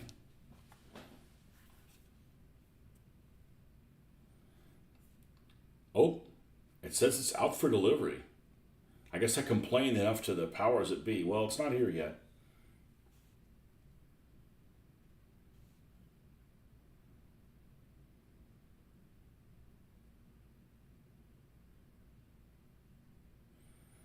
Expected delivery Saturday. Well, we'll see. We'll see if that's the bricks coming today.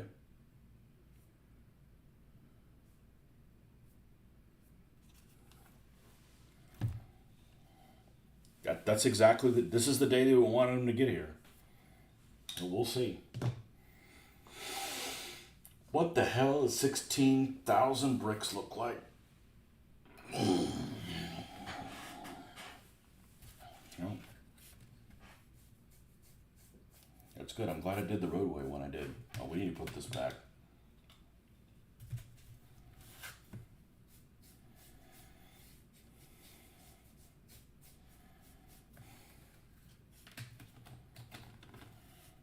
Bring on the bricks.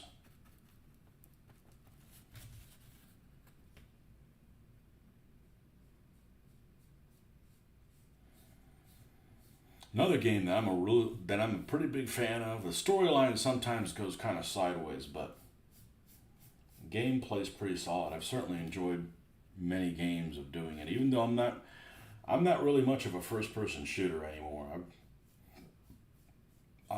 I've done that plenty of times in my life. Is Borderlands.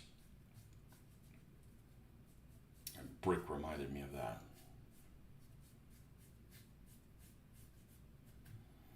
There's some hilarious humor in that. If you have a twisted sense of humor, it's got definitely some funny parts. Okay, this one has nothing on either end. Okay, cool. This one conjoins here, all right? And this one conjoins here. All right, so those we're gonna have to tinker with them.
But something interesting happened to me the other day, and it's signs of getting older. And I was playing something. There was like a free download or something like that. So I ended up downloading the game. I forget exactly what it's called. Oh, I'm getting ahead of myself here. That's the last color. It was a free download or something like that. I forget what the hell the game's called. Wreckfest or something like that. Anyways, it was a driving game, which I've enjoyed for a long time. I've enjoyed driving games for a long time. But I probably haven't played one in a couple years. Let's make sure this fits in here okay. So I'm playing this game, and I feel this level of stress that I've never felt before playing it. So much that I'm clenching my teeth while I'm driving. I can feel it. And I'm like, well, this is fucking new. So, I don't know, I'm getting too old for shit, some stuff. And the last time I went on this, okay, this one does not have anything on it, so we'll put that one. Oh, but it does have the conjoining side. So does this one, okay. I've never experienced that before. Grinding my teeth while I'm playing a video game. And I wasn't particularly stressed out about it, but I was concentrating so much. And then let's do the same thing here so that you have some similar colorations.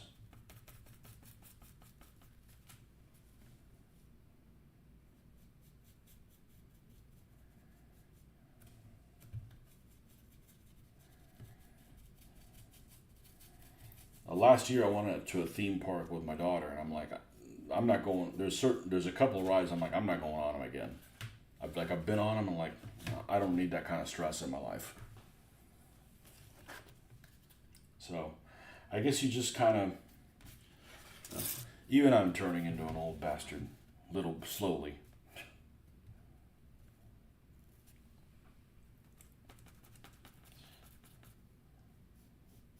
Some things just aren't worth it.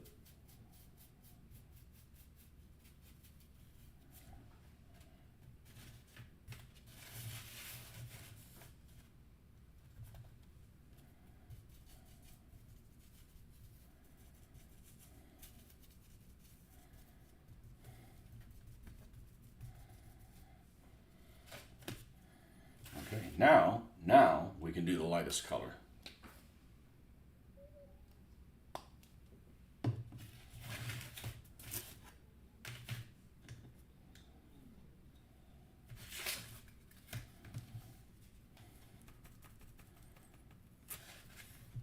I'd much rather do this by hand than with an airbrush.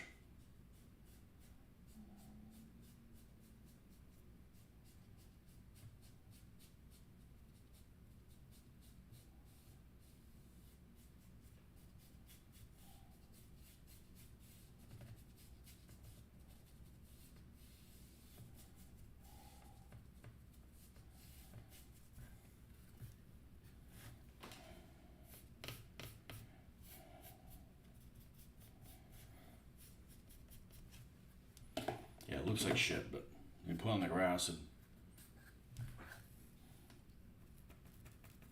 if I hadn't done a test one of this, I'd be like, well, I'm not on the right track.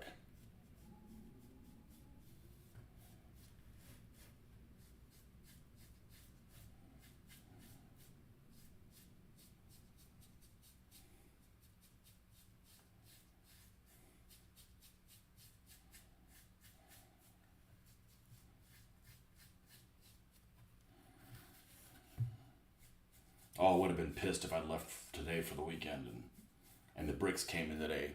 I'd be like, mother, you know.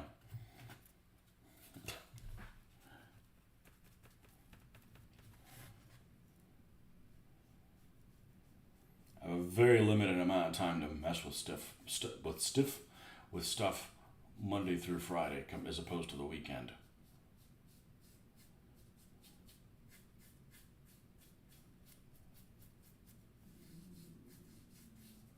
Man, my stomach is just, it's got something to say.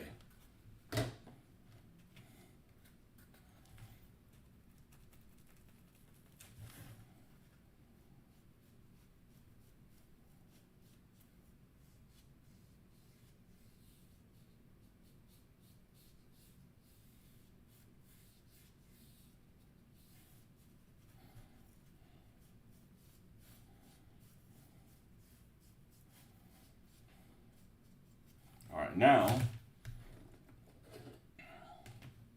these are the two pieces that tie in. These are the pieces that get tied in too. And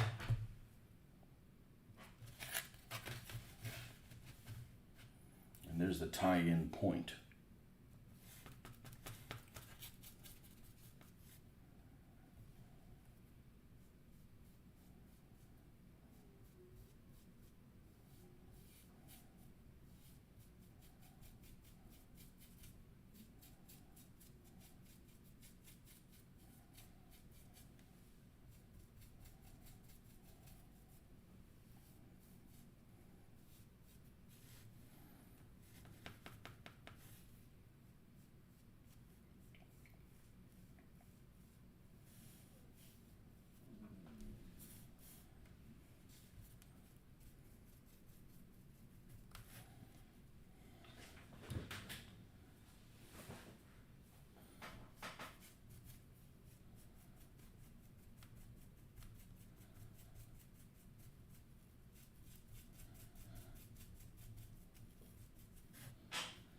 Okay, and let's make sure it matches okay with the next one.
Okay.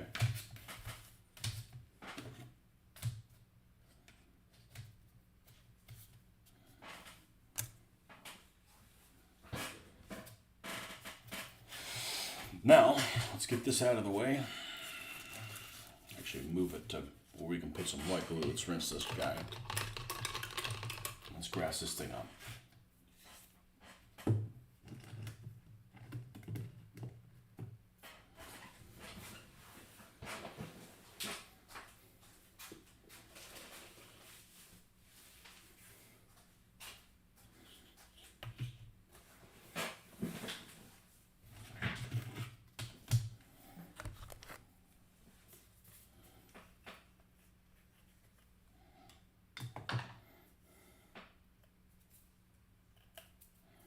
And I forgot to mention yesterday. Yesterday really was a TGIF because I didn't have to work.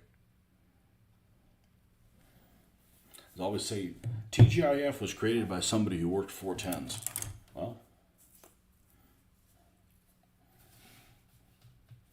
I actually worked less than 410s last week. Okay, we got to be careful that we don't. How did. This is the other one. How did I miss this? Why did I miss this? I gotta really keep myself on a short leash here. Just a lot of moving parts. Okay, that's one of the edges. The other two tie into here. And here's the other tie in here. We just ignored it like there wasn't another one. Come on, man.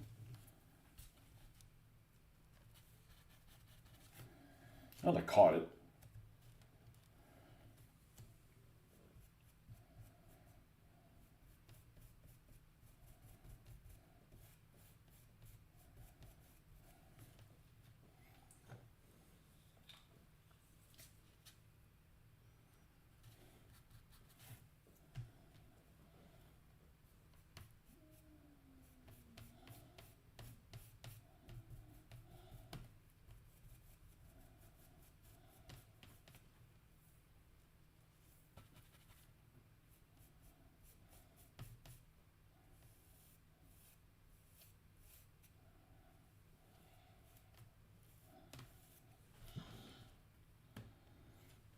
Okay, and the other one is here.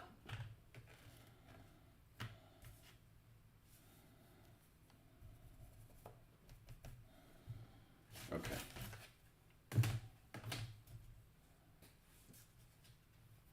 Actually, I like how that's built in. That area is just really churned. That's where most of the wear is going to be on the vehicles because they're slowing down, there's friction, they're crushing whatever little rocks or whatever this road is made out of. Okay. All right. Back to our regularly scheduled interruption. Okay. So I'm going to do this whole edge.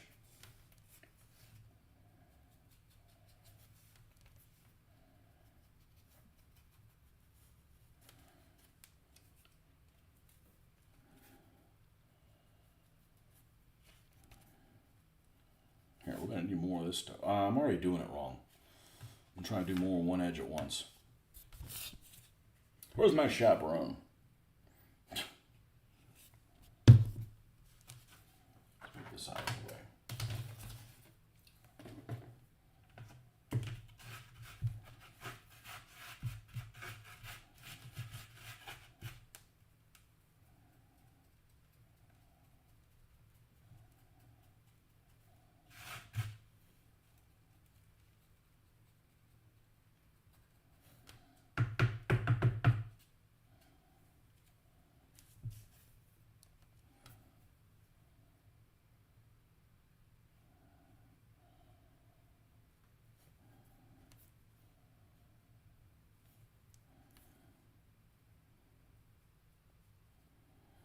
Now this is the intersection side, which it really could be anywhere. So we don't want to keep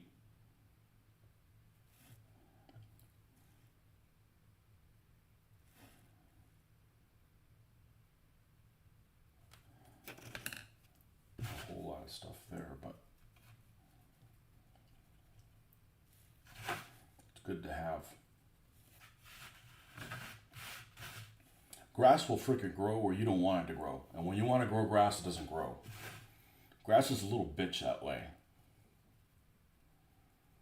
All it takes is a bird to show up with bird droppings, have little seedlings that it ate and something, and the next thing you know, you got stuff.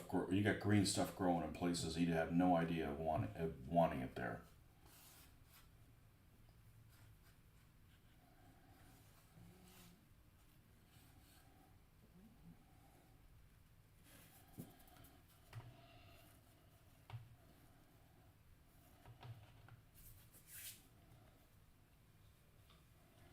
Okay, so this one right here.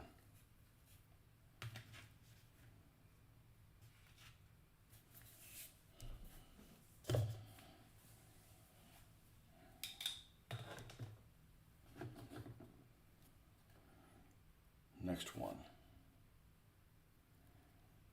Let's do the intersection ones last. This should be the other one because it's nice and bright.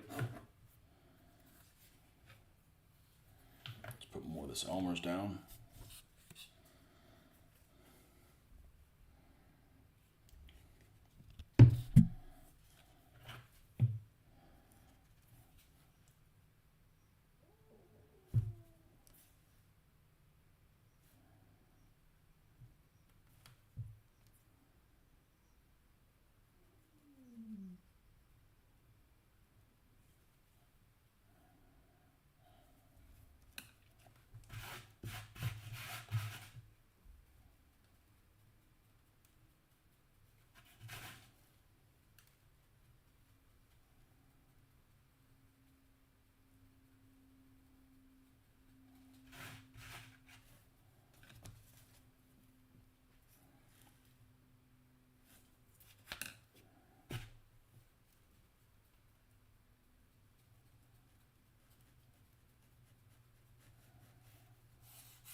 Okay, this is the place where it ties in. I'm only going to put one spot where there's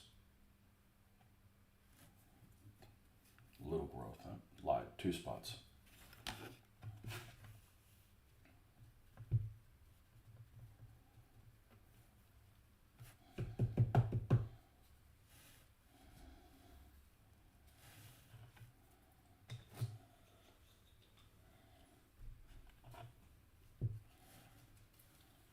And I'm not going to seal this with anything. I don't want it to go sideways. I've never sealed my stuff, and you know, if some of it wears off, it just looks a little bit less pronounced. It's just fine. I can always add more if I need to.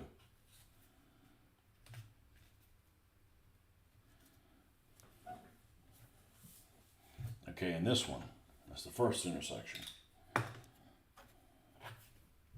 The first tie-in.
Let's see where this material is.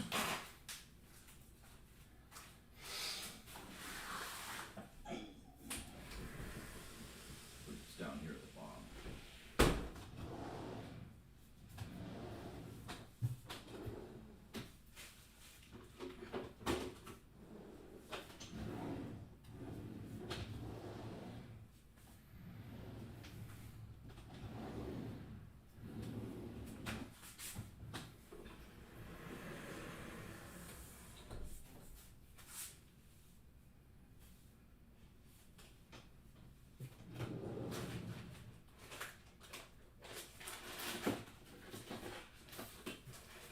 I got more of these coming too.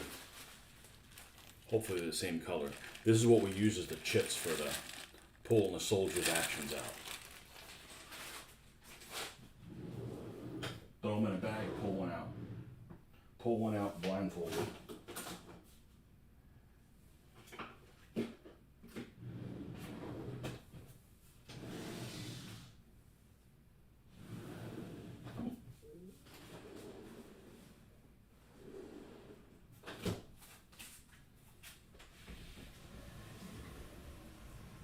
Where is that stuff at?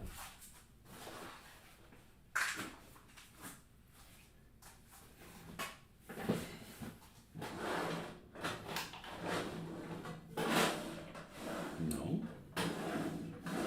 Here it is. Yeah. It's almost time to reorder this. I've had this stuff from, this is the first static grass I ever got. It's from Scenic Effects. It's the Farm Pasture Blend. I haven't even used any of the other colors, but I will, because we're going to use that for scatter stuff on it. Had this stuff for many, many years. Many, many years. 30 years? Close to 30 years. 25 years, maybe, something like that. Just now going through the first bottle of it.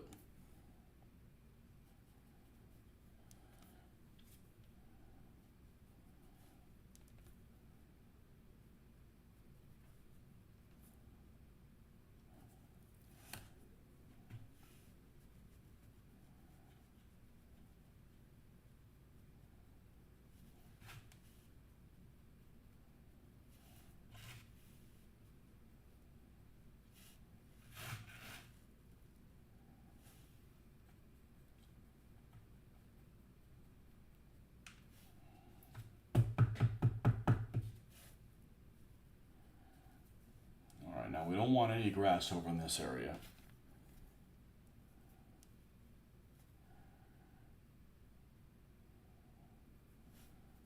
Maybe a little bit right there, just one little bit.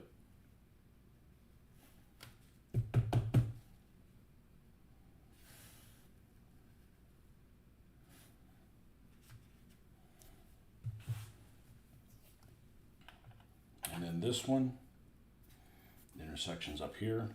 Or the tie-in is right there.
I'm just glad I'm able to use this material that's relatively thin.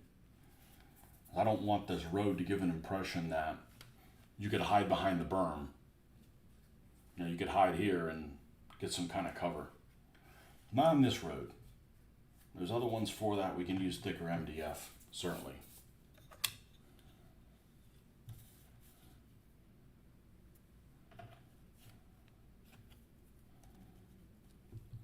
Where's this one? It's way down here. I don't think I'm even going to put any green one on this one.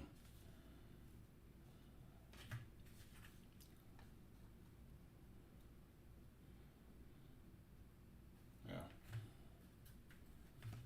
In the middle. Mix it up a little bit. All right, now let's move this off to the side, throw that in the water, and see what we got. See what we're looking like.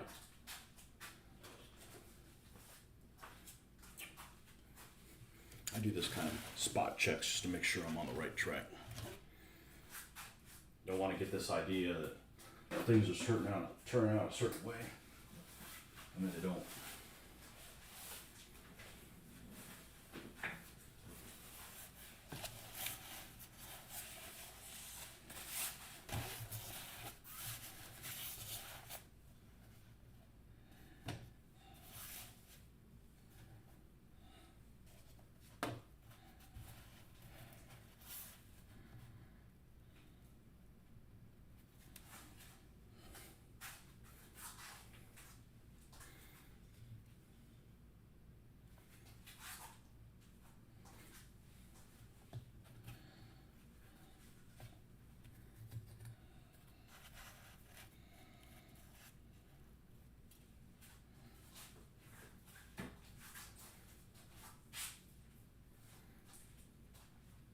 Yeah, that's looking pretty good. If I'm going to lay this stuff out and I see that there is some way to get them to tie in a little bit better, I can come in with the same color and then brush it so that they all connect a little bit. But we'll wait until that's all set up on the gaming table. That's pretty freaking... That looks pretty freaking good. That looks really pretty freaking good.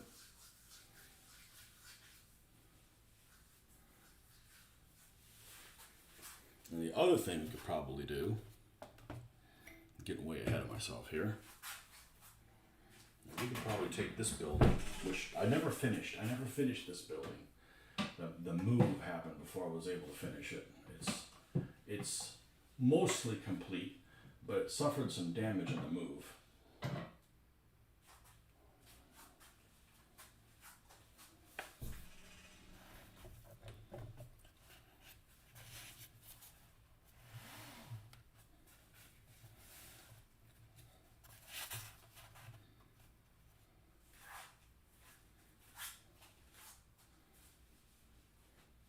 Yeah, that looks pretty darn good. That looks pretty darn good.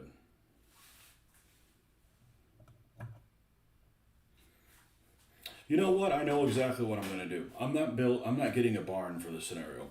I'm going to use this building. And it's basically there's a panther tank that comes out of the barn. So instead of trying to find a panther tank that'll fit in a friggin' barn, because the objective is they need to get out. The panther tank's going to be parked here, in here, and literally its first move is to get the heck out of Dodge, and I think that will be just fine. You know, it uses something I already have, and you know, it's kind of out in the woods anyways. So I don't know. There's a road that leads to it or what have you. There isn't. There's a barn that's. It's off here. It's about a foot off the road. So I may have a little road that leads from here onto the main road. Because the road doesn't really matter at all. So I think that's exactly what I'm going to do. Instead of ordering another, you got to get a pretty big building to get this thing to fit inside, and then it has to go through the holes and stuff in it. This thing fell out, wedged in here.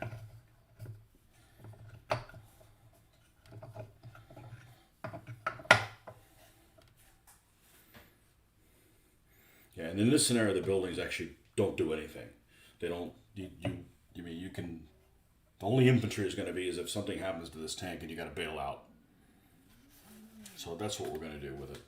And that keeps me from having to spend money on something else and not use something I already have.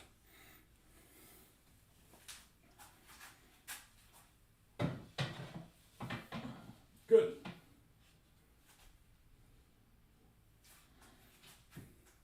It doesn't represent a real fucking place anyways. It's just a scenario.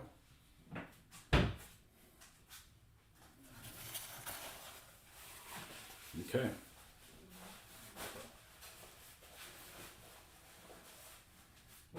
That is that. So these will dry.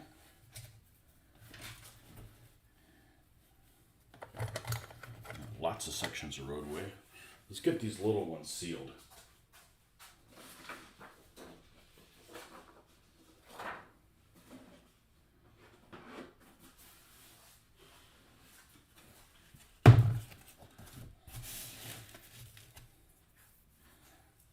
And where did those little sections go? I moved them over here, didn't I? Yep.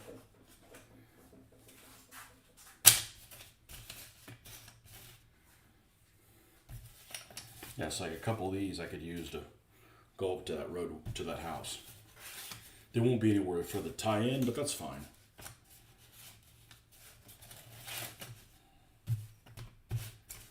All right, we're going to seal all this stuff with a sanding sealer.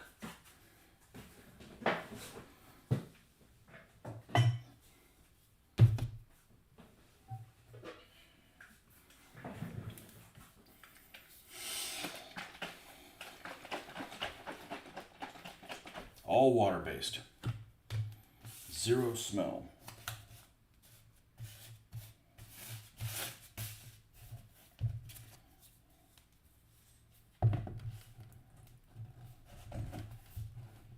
Yesterday when I put this thing back in, I cleaned the edges with a tweezer so we get a good seal. It looks like it made a difference.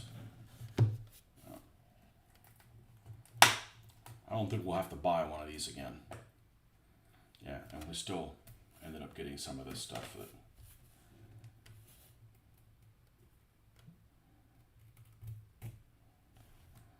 dried clear coat. All right. So we need to seal these sections right here.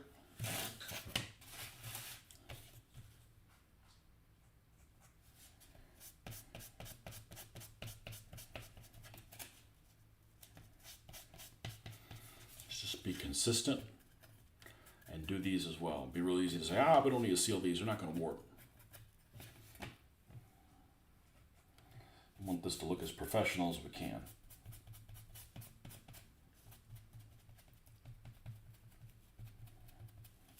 We didn't come all this way to cut corners now.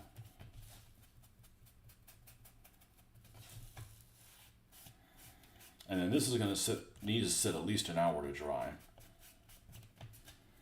And then we'll put the skim coat on it.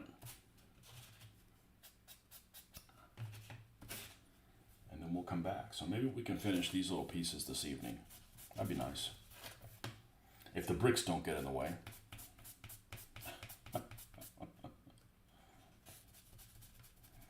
Bricks have to arrive here, and I gotta be happy with them too. I hope they don't suck, because returning them was gonna be pretty much not gonna be able to do that. I'm not paying shipping back to Australia. Not for $60 worth of product. It's not worth it.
And the nice thing is this stuff doesn't really stick to this cardboard.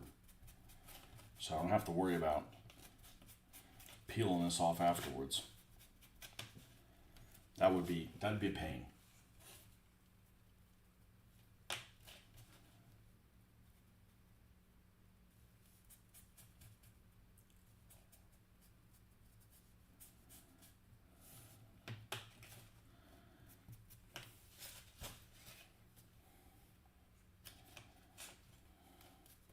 Now, if you guys have been watching this progress on the roads, you can see how long it takes to do it. It's not quick, but not many things are if you're going to put that attention to detail.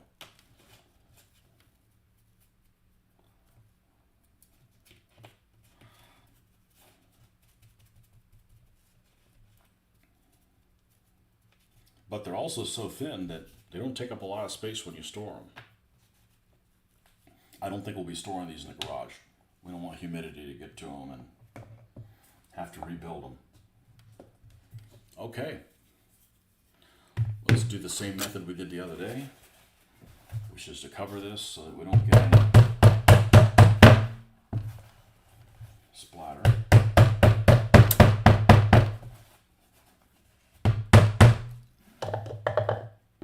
Okay, and we're going to rinse this out and we'll be good to go. So thanks for stopping by. That's going to be the end of this morning session, and we'll see you guys